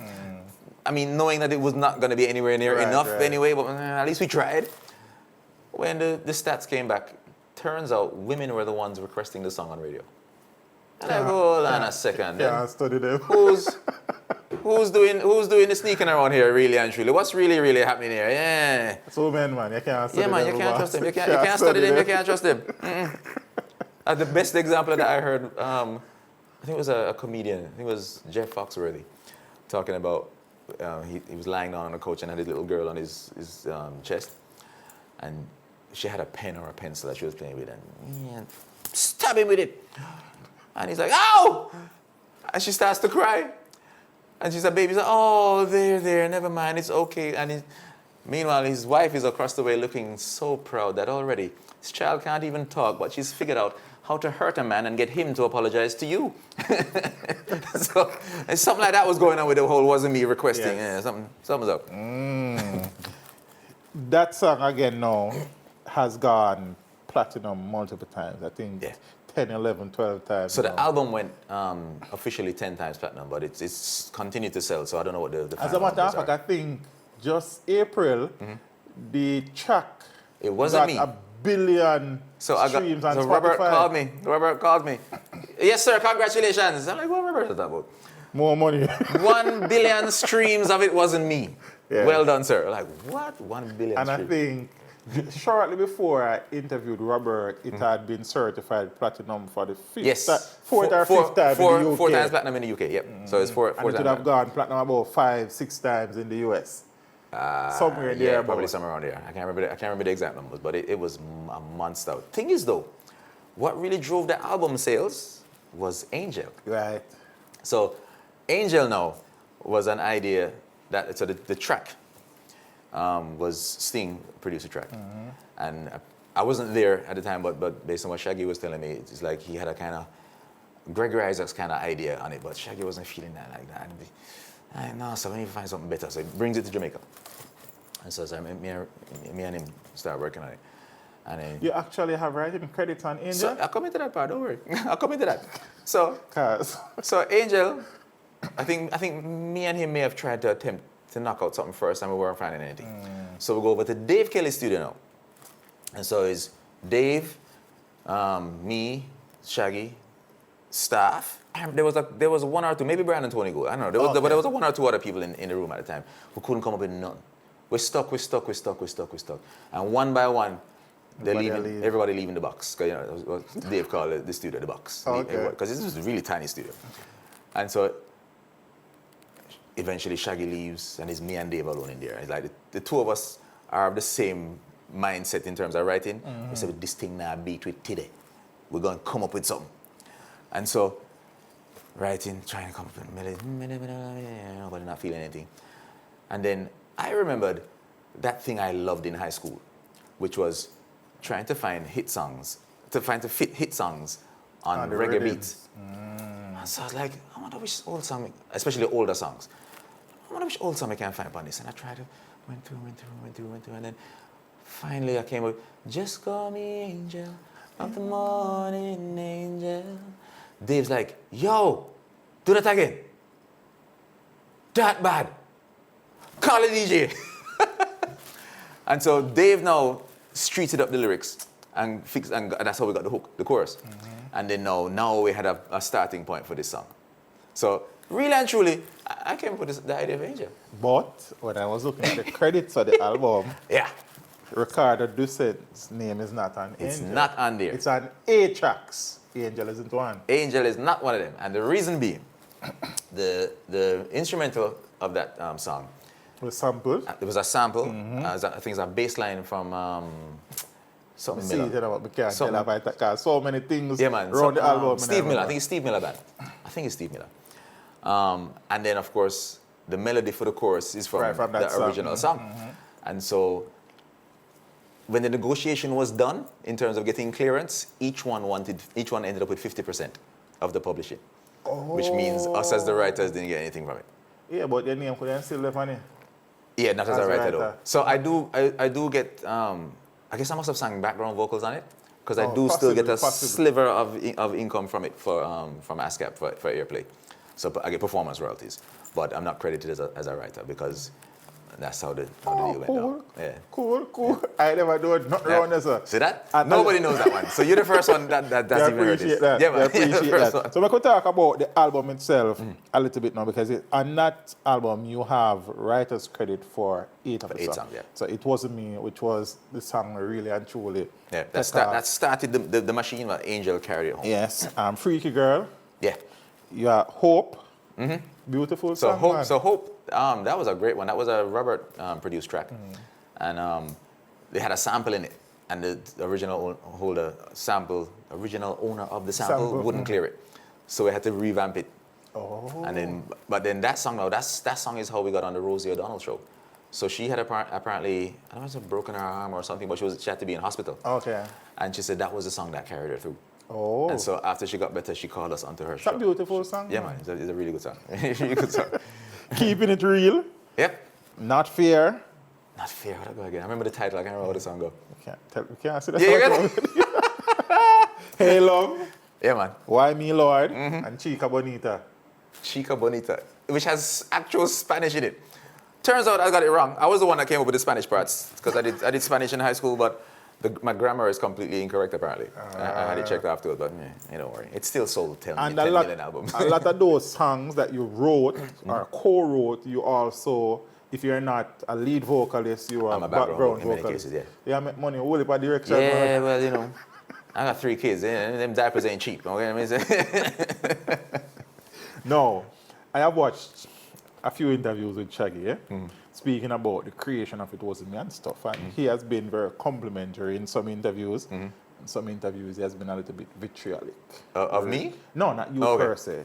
So I remember him saying quite a few times, even the interview with Vlad, at 11 people were around when It Wasn't Me was being created and such, and everybody in that 11 bought houses. And I remember another interview was saying that he not really speak to them people there anymore. Right. How are things with you and Shaggy? I mean, I'm fine with him. We've lost touch, so we've kind of gone off in different paths. I have no problem with him per se. We never had an argument or a disagreement that I'm aware of. Oh, okay. But I don't know. I'm good with him. Don't call me. Yes, and as I said, Angel, interestingly, because I know that eventually he and Raven do the song. Right. And also in the summertime, but when you are on the road sometime with Shaggy, you actually do those parts. So I would perform, yeah, so if Raven, because I remember around the same time, so Hot Shot blew up. Right. And then the next step now was to me and Raven to do our own solo albums. Right. And so Raven was first. So there was a time, maybe a couple months, where he was off promoting his stuff. His singles and his Okay. So he just wasn't available. So I would step in and sing in the summertime. But no, you see, it make a lot of sense, even with Angel, because it's like, okay, it's the one who kind of come up with their singing. Right. It make a lot of sense. Yes, It make a lot of indeed. sense. Indeed. But here we go on now. I know you kind of mentioned one and few lines so far, bits and pieces, but you know, we can't have the man who sing one of the most iconic Jamaican international song. I'm going to ask him to sing a couple lines over the song. All right. I haven't done the vocal training in a while. Honey came in and she got me red-handed, creeping with the girl next door. Picture this, we were both butt naked, banging on the bathroom floor. How could I forget that I had given her an extra key? All this time she was standing there, she never took her eyes off me. Oh, you think you don't want access to you? I do a terrible Shaggy impression. I've never mastered that impression. Never mastered that. Yeah. And the video, very futuristic at the time, very creative. Yes. Who directed the video? So that was I can't remember the guy's name. It was I think it was a Canadian production company. So we shot the video in Canada. Because based on the explanation that we got from the label, it was much cheaper to film in general. Just music videos, movies, TV shows, which Canada. is why in Canada. It's apparently something that Hollywood does a lot. They film stuff in Canada. So that video, I can't remember. Is it Black Walk Productions? I don't even know if it still exists. Okay. I think that may have been the name of the company. I cannot remember the director's name. You actually rode the bike? Don't be ridiculous. I can't spell chemistry. I definitely can't spell motorcycle. So when people ask me this all the time, you can't ride it on. Yeah, I don't even know how to turn on a motorcycle. Right? They had and then for insurance purposes, even if I could, they wouldn't have allowed me to. Oh. So the times there's a scene on the bridge where I jump off when I climb off the motorcycle. Okay. And then there's a scene, another one where I jump off a balcony and then I run towards the motorcycle and I climb onto it. Right. I'm climbing onto the motorcycle, but not even the key is in it. They wouldn't. And I asked them, so can I ride the motorcycle? They're like, yeah, no, insurance, no, sorry. They wouldn't even entertain the option. So the stunt rider was a white guy with green hair. Oh, yeah. And no one knows. If I didn't tell you that, you wouldn't know. Everyone thinks it's me riding. Yeah, man. He's a white, coolest dude in the world. White dude with green hair. And you see he can ride. He can ride. It was cool. The concept of the video was so no, cool. I don't even know who came up with that. Back in the days, in 2001, 2000, that was like next level thing. It was. It definitely was. It's funny because the house that mansion that was shot in there, I actually met the guy that owns that house. He was a specialist that introduced me to it. So he rented us for the day, and the guy was, I think I went into a restaurant, saw a specialist, and he called, yo, come here. I'm interested in this, bro. You know who this guy is? I have no clue. It's his house you did the video in. Like, oh, that's great, thanks, man. Now I want one of them or something. Not true. You think of you? Lord have mercy. No, you and Shaggy though had great chemistry. Yeah, we definitely did. Whether just writing or collaboration. No, definitely. And it worked so well because, and then, remember I told you that ego is really expensive? I had zero ego around him. He was just this huge superstar in my mind and someone that I could learn a ton from, and I did. I learned a ton from him. And he basically took me under his wing. I almost felt like a younger brother. He taught me all kinds of stuff. I remember driving with him one time and actually off Trafalgar Road. Everything comes on Trafalgar Road. And he said to me, "Yo, you see when things blow up, people are gonna say you changed, but it's not that you changed. It's gonna be that people change towards you." And he was so right. It was so true. People change towards me. I think I'm the same person. And I remember coming back after a long time, being on tour and reconnecting with a high school friend. And I noticed I was like the only one doing the talking, like kind of what's happening right now.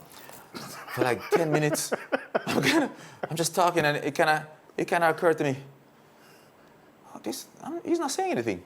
After about 10 minutes, he said, "Ah!" I was like, "Well, I was just checking if you had changed." "No, you're the same Ricky, like, which was a great compliment. Yeah, right. Great compliment Yes. indeed. So with Shaggy now, songs that did well outside of the album, Bonafide Girl. Yep. Beautiful song, man. Thank you, man. And I You wrote that? I don't think I did. I remember he wrote that up with his, him and Tony Gold were working on it. I think it was him and Tony Gold. Tony He's listed as a writer. He's also in the video. Right, he's in it, yeah. So I went up to their house, and I think they'd practically finished it. I don't remember if I'd written anything. I may have. I don't remember. We wrote over 100 songs, so, you know. But I don't remember writing anything for it, but I ended up singing it. And to the point where it was like, yo, this could be the next It Wasn't Me. Big tune, man. It was a wicked song, and I loved doing it. It was such a fun, a really difficult song to Who's the sing. girl in the video that you always singing to? She was a model. So they hired her for the music video. Yeah, man. If I remember correctly, her name was like Marguerite, I think was her name. Nice name, be a nice Yeah, girl, I think her name was Marguerite. That's when I'm leaning up against the Bentley. Right. And Yeah, she was at the beach at one point in time. And Yeah, man. I think. So it was actually shot in 2 locations. So that was Miami. Remember. That was Miami. And then the second part of it was New York. Okay, Yeah, cool. Lovely song, man. Thank you. Her Eyes Again with Shaggy. Yeah. So that song now, me and Shaggy wrote it, if I remember correctly. Yeah, me and Shaggy wrote it. And then when we were done, it was just me. And I'm like, I started to imagine me on the stage. I'm like, no, I don't know about this. DJ, yo, Companies, man. do some things in between the lines on the thing. So I said, she paints a masterpiece with her smile. Right? So I begged him to do it. Yes. Because I did not like the idea of me being on stage by myself, and that's how it became a collaboration. And then we did the verse down at the end for it. Yes. So now, as a solo artist now, because you recorded a few songs. A number of songs. I didn't realize how many until the other day. Quite I started a few tallying songs, up. man. Quite a few songs. I have like an hour and a half worth of music. Or more. I could probably maybe more. I was like, okay. Shake It. Baby, You're reading the lyrics. I write new songs. Yeah, Once I yeah. finish writing one song, I'm done. Next. Next. Some Girl Hot, Hold Me is a song where... Hold Me? Which song that is? Yeah. I don't know which song that is. Hold Me? Yes, man. We soon find it. Yeah, man, so please. Do the right thing with your bounty. Yeah, you remember gotta that. do it right. That's Richie D again. Richie D. Should I Tell Her is another song? Yes. Yep. Let me see. Because, all right, so the first time it's the Hold Me, I start singing song. Hold Me. Sorry, man. Sorry, I didn't remember the H was silent. My bad. Sorry, man. Hold me in your arms tonight. I actually wrote that song for my wife. Oh. I did. Wedding? I wrote it before our wedding, but then we ended up, the videographer, I guess he must have Googled it or something and found something like, yo, dude, we got to make a music video for this for the wedding. Oh, And we made that a makes video. sense. We made a video for the song, and it's me singing to her. Yep. Let me know watch the video. I know a song. All right. Watch the video. You know. I'm trying to remember if we released the video. I don't think Oh, we probably made it released public. it. Okay. I think so. It's there. Back when I was young and sexy. You know, now I'm just old and sexy. Yeah. I think in 2008 you released your album Addicted. Yes. All right. So that was an education in music marketing and how to get it wrong. So it was myself, Prince Midas, and Nigel Staff. So we decided, it's the old story of like the baker that's baking the bread in the bakery. And one day it hit him. That is me doing all the work. I mean, I can't go I can't myself, man. open my own bakery. That's right. And so, same kind of thing happened. And we did it, and I said to Robert, yeah, man, I want to start this label. And he's like, hey, man, go on, do your thing, man, I'll support you. And he was great about it. And I did an album, and Prince Midas did an album. And Staff was doing some of the production kind of thing. And we did a launch party and everything, and paid money. I'm paying to promote, get these songs to different places and whatever else, and then nothing. Not a no buzz, no nothing. I was like, ooh, interesting. So maybe I don't know how the music industry works after all. And it took me years of, different experiences, seeing different things, spending time at a radio station, learning marketing, and because everything's internet. Right. So let me learn this internet marketing thing, and is going through that whole process, and it finally clicked. I'm like, okay, I had this thing wrong this whole time. I thought it was just make music, because that's how me and Shaggy used to do it.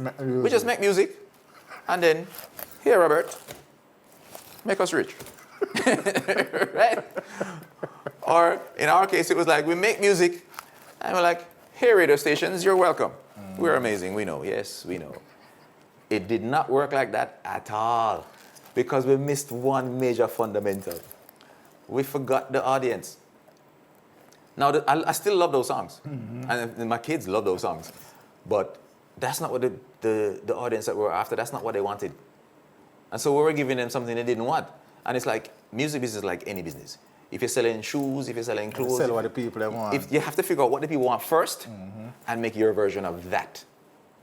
And so, we were talking earlier about, just put out the song, man. And we won't know unless we put out the song. Yeah, you need to know beforehand. And so it was the research that we hadn't done first. And so once I finally understood that, all of a sudden, miserable Robert Livingston wasn't so miserable after all. Maybe he had a point. Yes. And so, and I found we talked way more often after that experience, and kept in touch, and to the point where we're recording again. And now when I make music, before I even take up a pen, it's typing now. Right. Before I even go there, step one is listening to what's working now. What are people listening to? What are people gravitating towards now? What are people railing up for when in the parties and whatever else? That was step one. Figure out what they want. Step two was, all right, are there any gaps? Is there anything missing that it would be great to have it there, but it's not there? Or can I make a version of that? What's already there? Now you can start writing. Now you don't start writing before that. Yeah, drop some gems in there. Listen to me, man. Listen to me. It took me 20 years, probably more, to learn that what I just told you a while ago. I should charge you. Yeah, I should. Yeah, man. Darn it, I should have thought that before. But anyway, Yeah, man. how has gone through the gate already. But that's what it was, and that's why a lot of people will be frustrated. They enter the music industry and they have a passion for it and they love it and they enjoy it, but they struggle to find any success. And even it breaks them. I mean, people way more talented than me. I'm not the most talented by any stretch. I remember going to an open mic one time in New York with Shaggy, and I've never been so intimidated in my life. Now, we had hit songs at the time. And I'm sinking in my seat, hoping nobody don't see me and ask me to come sing. These were some next level singers. And I'm like, how are they not rich and famous? And it was when I finally understood it. That's why. So Robert not so miserable no more. Robert not so miserable after all. Robert him see miserable, and then you may not understand him. That's the thing with it, And maybe he's not the best at articulating it. But if you take some time and give him a second and, all right, let's see what he's talking about. Me and him are best of friends right now, man. Because I get him. I get what the struggle was. I get what the issue was. I get, okay, this is why, this song, you don't think this song is going to work. And then, why should I expect you to take that risk with your money? If I believe in it so much, then spend my money. Use my money. And if I don't want to use my money, well, maybe that's an indication that, maybe it need work. Right? If I'm reluctant to spend money on my own song, maybe I should revisit it. So, is this your only album? That so far. So far. Yep. So we actually, Robert and I, we did record an album before, but it was never released. Oh, okay. And so we still have those songs, which every now and again it reminds me of one, and we have some wicked songs, I must say. So that was it. About 2000 and 8, 9 though, it seemed that you took, or you stepped away from, so that was deliberately done? Yeah, so Are you just rich or happy? no, here's the thing. I might even make it say, "Oh, Rich, and that's so aggressive, man. Sheesh. I thought this was the friendly interview." A friendly interview. So, 2005. So, well, before that, 2002, I met my wife. And she had a daughter from a previous relationship. So we're together now. So now suddenly I'm a father and I'm liking this. I'm a stepfather, but I'm really liking this. And then now we have a child together now. And I'm like, yeah. And then simultaneously, I'm not liking the music I'm hearing on the radio. I'm not enjoying it, and I don't want to be a part of it. It didn't interest me. I'm like, I don't want to be a part of what I'm hearing. This, I don't know. Maybe it was that the music wasn't any good. Maybe it was just me interested in something else now. But I didn't want to be part of it. I'm not even sure why. And so I'm raising kids now, and I'm loving being daddy. And 2006, my wife ever see me thinking, 2006, finally put the ring on the finger. We're married now. 2007, my father dies. Mash me up. Mash me up. Good, like mash up. the old man had a really good relationship. Yeah, man. Me and him was like this, man. Me and him. I wouldn't, every time I come to Jamaica from tour, he was my first call. And then it would have to be something major for him not to come check me the following day. And so Jamaica didn't feel the same to me. Jamaica did not feel like the same. It almost didn't feel like home to me anymore. And then now I have a family somewhere else now. And so that's home now. I'm like, wow. It changed, man. I didn't know how to even deal with being here. It just didn't feel right. Because as you land, crap, I can't call my father. Like, so what am I going to do? I don't even know what I'm going to do. What are you supposed to do now? It threw me off completely, man. It mashed me up. And so it was, raising a family. So I just kept, and then I wasn't doing much musically anyway. The MCA ended up closing. We had a label deal with them, and then Robert, boy, I don't know how he figured this out, but I guess he must have known the inside story. He took back his label, and then shortly after, the MCA shuts down. And so now we don't have any major distribution. We don't have the major support, so we don't have the money that we had before. And I'd recorded a bunch of songs, and I'm like, yeah, that's enough. If something else comes along now, then the songs are there already. And so, I'd rather be with my family anyway. So I just spent years enjoying that. So fast forward now to second daughter now. She was like 12. And we happened to come out of our room same time and woke up in the hallway. And she went, Daddy, why you stop making music? Huh? To be here with you. Tired. I had to pull everything out of me to get that response out. And then she just had this look on her face like she was not impressed in the least with that response. And so I looked at her and I was like, I should start making music again, not you. And that's all I got. A nod. And it's interesting because when they were babies, I had a little room set up in the house where the speakers and I could make as much noise. But there's babies in the house now. So I can't, shh, wake up the baby. I'm like, this don't make no sense. And I was never one to make music with headphones.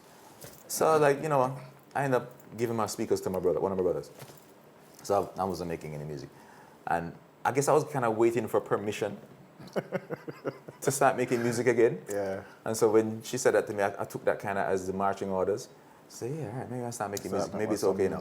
And that's when I started to think about it again. I didn't start writing yet, but I started to at least entertain the idea. And then I'm reconnecting with Robert, and then we're having these long old conversations about music marketing and this and whatever else, and music industry, and why this person is working well right now and that one isn't working so great and whatever else, and Taylor Swift name come up and all these people. And eventually now, we say, all right, Robert says to me, this is maybe like 2017, 2018. He says to me, yo, this idea you know, that I have years ago, maybe we should do this again, you know, a big yard showcase. Okay. I was like, yeah, for real, this sounds like a good, yeah, man, that sounds like an idea. So it'd be me, Rayvon, Brian and Tony Gold. If when Shaggy's available, I think he'd reach out to Shaggy's people and they were like, yeah, I think so. Yeah, don't quote me on that one. But also Christopher Martin whenever he was available, and we'd make it a thing. I was like, yeah, man.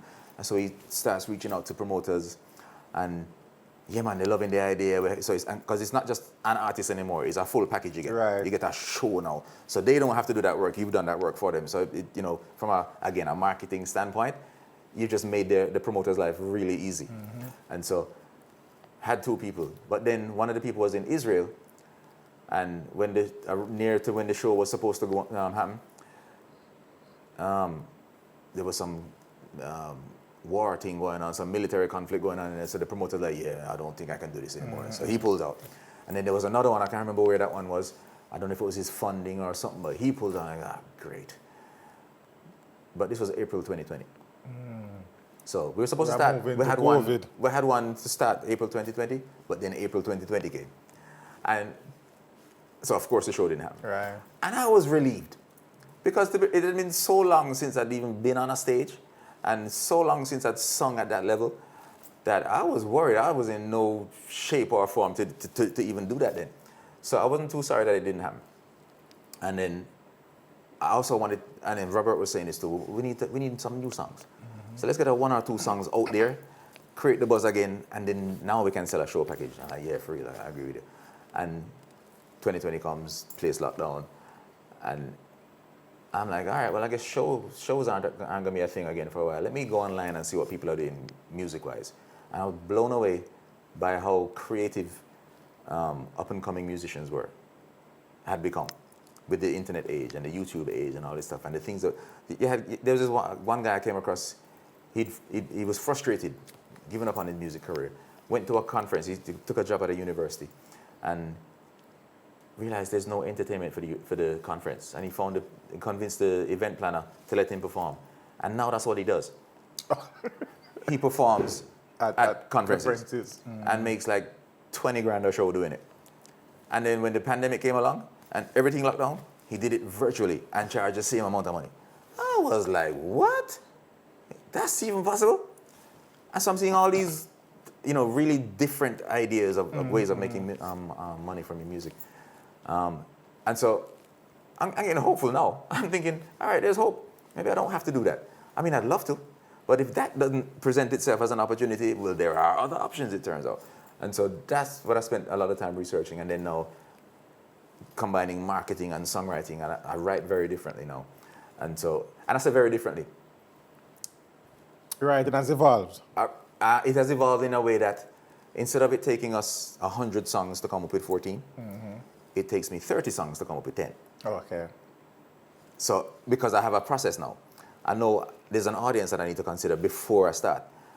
So having done that now, it makes it much more efficient when I write. And so I'm writing and I'm picturing the audience, and if I'm not seeing the audience while I'm writing, and if I'm not seeing the reaction that I think then I'll say, all right, maybe this isn't the song. And I won't even bother send that one to Robert. Right? And so it's changed the whole process with me. As a writer, there are some songs that I want to talk about that you have writer's credit on. Son of a Bitch by Lady Song, Marsha. Yeah. You wrote the entire song? No, so Shaggy and I wrote this one. The entire song. So basically it was, and again, that's a marketing ploy. So that was to get the, just to add to the longevity of It Wasn't Me. Okay. So if, when the momentum starts to die down, you're like, all right, how can we build it back up again? Oh! Remix it. And a female answer. Yeah, that can work. Let's do that. And so we write the female version responding to the original song. And we get Lady Saw to sing it with Rude. Right. And they knock it out of the park. And what does it do? It puts the momentum back up on It Wasn't Me. And so it keeps going. And then just when you think that, it's up, ebbs and flows, up and down. And just when you think it's done, TikTok comes along and there's a TikTok dance for it now. And then, what do you call it? Super Bowl commercial comes along and then it blows back up again. And it's always something always brings it back up. There's a movie, pops it back up again. I'm like, this song just will not end. It came as a soundtrack in a movie? Yeah, I can't remember the name of the movie. Why am I not say that now? I can't remember the name of the If movie. you up my research Yeah, man, I game. can't remember the name of the movie. But it was peace. I think it was a soundtrack. Yeah. That song, no, two-way with Two-way, Ray. yeah. So that's me, Raven, and Shaggy. Yeah. And Brandon Tony Gold on that? Yeah, Brandon Tony Gold in that too. Okay. Hey, Sexy Lady. Hey, six. Yep. So I didn't actually sing on that. And But you wrote a writer's think credit, I me a talk co-wrote. about. Yeah, right. So the song me a talk about now is It's just write as a writer. writers. Okay. You understand? So Hey, Sexy Lady a big song, you know. Yeah, me know. Yeah, two-way a big song, you know. You know? Yeah.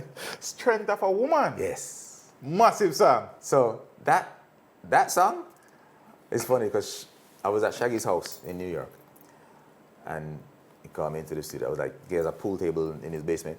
I was like, I guess I'll maybe playing pool or whatever. And he comes downstairs and I was like, yo, we have a song. I'm waiting for write that song. Yeah. And he told me the concept, and I think it was based on an argument he had right? And the makeup back, and I said, boy, I didn't move on that. Yeah. And so we wrote that song. I don't remember how we even came up with melodies, because we didn't have music. So this was just me and him. And just a vibe. There was no track, there was nothing. And I don't remember, I guess we must have just vibed melodies and see what we came up with. And we wrote that song in half an hour. Half an hour. That's the fastest we'd ever written a song. I don't think I've ever personally written a song that fast. Beautiful 30 song, minutes man. we got that song done. That song and Hope. Yeah. Out of your writing, Yeah, probably those are the two songs that I really and truly appreciate that. Thank you. gravitate to the most. Yeah, man. Man, for different reasons. You understand me? Especially Hope, Yeah. there's just something deep about that song. Yeah, it feels real because it's such a heartfelt story being told. It can't die. The message in that Yep. song will remain forever. And we did that intentionally. So we'd make an Applicable. effort to not date our songs with references to specific times, so that it Timeless. timeless is the word. Yeah.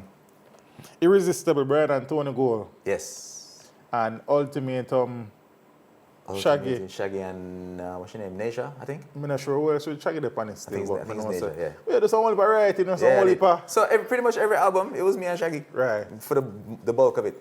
And we'd literally write 100 songs for every album. So you hear 14, well there's... Only for other songs. Only for other songs. Demos up on tape put on. Yep, because they didn't quite make the cut. And Maybe they will in the future. hey, you never know, because some wicked songs are written. Yep. And for all the work that you have done, vocally, writing, things that you have mentioned ASCAP quite a few times, everything is in place with publishing and royalty. Yeah, man. Robert made sure And that's why you can't No, let me think, man. exactly. No, we can't leave out Robert. Robert made sure all of this was taken care of. Oh, All of this was sorted out properly. So I have my ASCAP membership, I get my publishing checks, I get my universal royalties. And yeah, man. So and whenever there's any issue, I call Robert and he gets on the case and gets it fixed. Yeah, man. So big up Robert Livingston. sounds good, man. When you assess the musical journey, for a man who just wanted to be a songwriter primarily, you understand, who ended up having a vocal career that is bigger than some other people who wanted to be, vocalists, singers or DJs, yeah? Is there anything along the journey that kind of resonate with you, just stay in your consciousness, make you feel a sense of joy, accomplishment, or pride? Well, you know what? Basically the work that we put in there and then having everything aligned to make it work the way it worked, that's blessing right there. That basically bought me the freedom to have the family that I have now, which is my proudest achievement. The family is the proudest achievement. Yeah, man, my family is my proudest achievement. Yeah, man, I have 3 great kids, I have a wonderful wife. I couldn't want it any other way. Yeah, man. Musically speaking, yeah? You have designs, any other designs to add anything to, what you have attained Absolutely. thus far? So we're actually recording right now, looking to release new music. It probably will be this year. Okay. We already have a bunch of songs recorded. We're looking for that one. still kind of looking for that one. Yeah. But once we have the one, we have the follow-ups, a bunch of follow-ups. So I think we're in good shape. And then of course there's the catalog that was there from before. Yeah. So I would love to go back on tour again and experience that. I love that feeling that you go out on stage and you sing and then hold the mic out and you see these people singing word for word, an idea that you had in your head, and here it is, they're singing. That's the coolest feeling ever. No, man, trust me. I can't, there's very few things can top it. When you assess the journey though, is there anything you ever look back on and say, I shouldn't do that or I should do it differently or...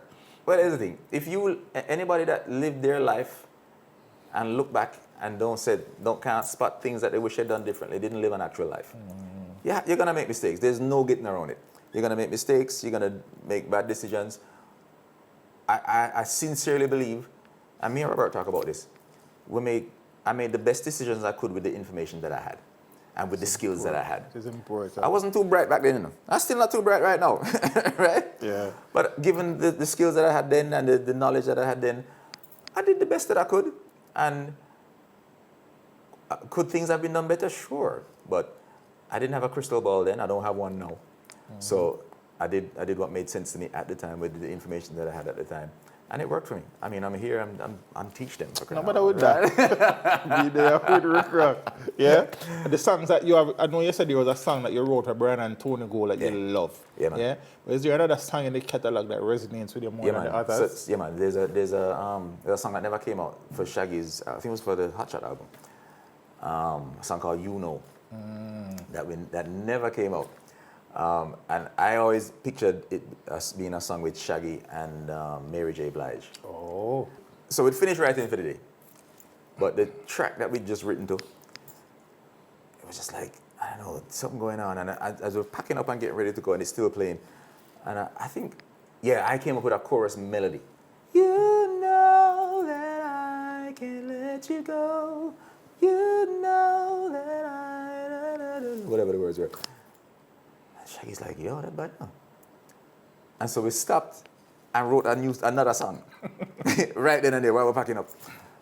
And that, I think, is probably my favorite song that I worked on with him in that whole project. That was just an amazing song. Hopefully some of them songs there, of the hundreds of songs where still out there, come and wrote on them. I hope so, because there's some really cool ones. The bank account. Right? Flex again. Yeah, that's that.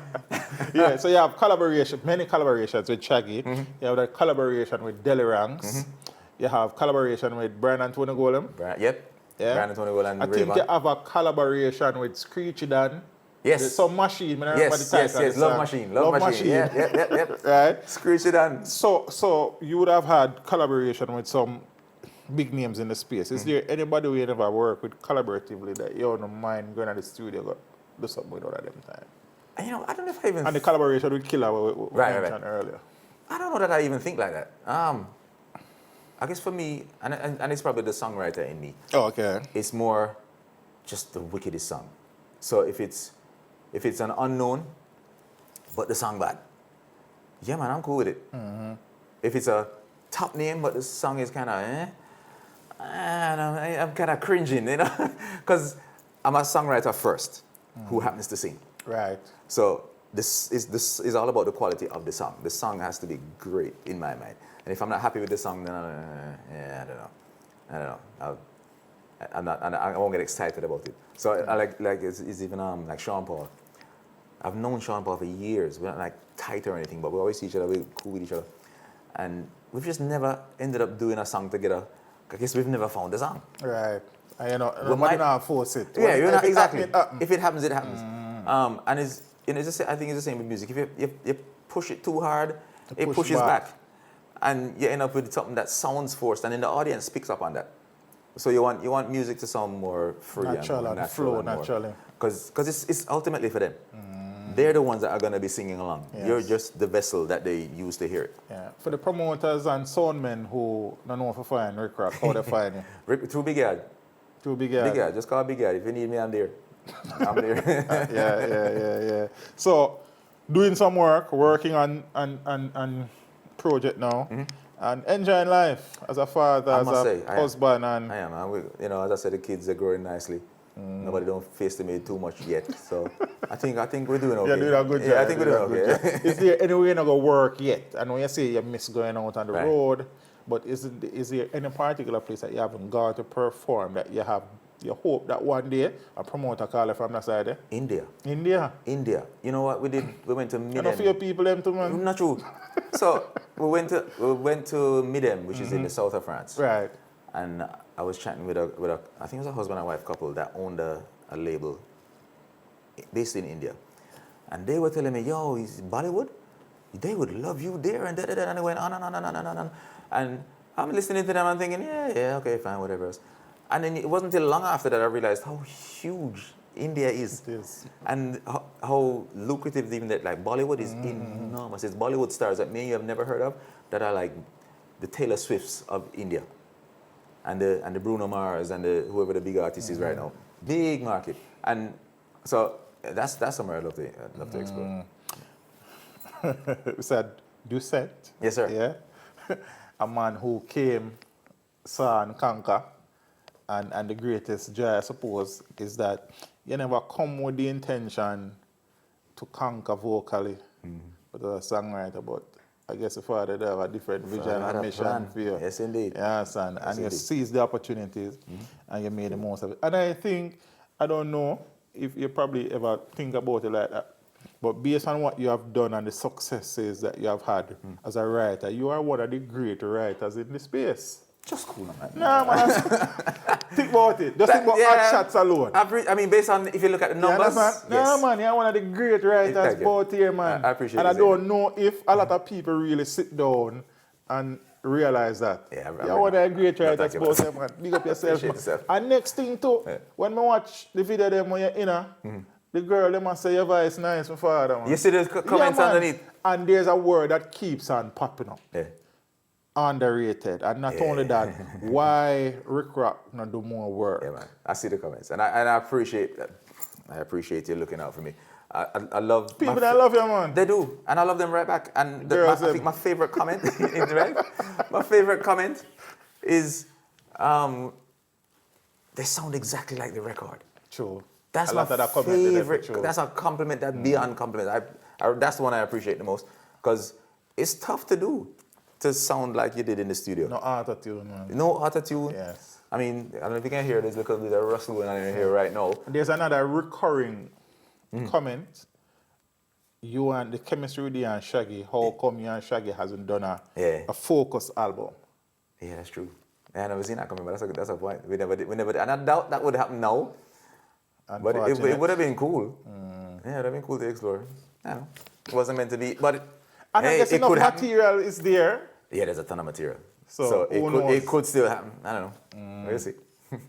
Father RIK ROK, I appreciate this. No, I appreciate you. A man run with the stars and sit with the stars and sing with the stars. I appreciate you, man. Take the time out to come reason with you, man. I appreciate that, man. In a Thank real you. life, man. Thank you. No, Man, I do it big, man. That's cool, man. Yeah, some man around here and say them do it big. You do it big, my Thank you, father, man. Respect, Big up yourself, man. respect. Thank Really you. appreciate And this, big up to teacher. And thank you for sharing the full story and giving us a platform as artists to share the full It's story. a joy, man. Yeah, man. That what they are doing. We really appreciate it. Big up yourself, Yeah, man. man. Respect, man. Big up yourself. Respect. Art alone.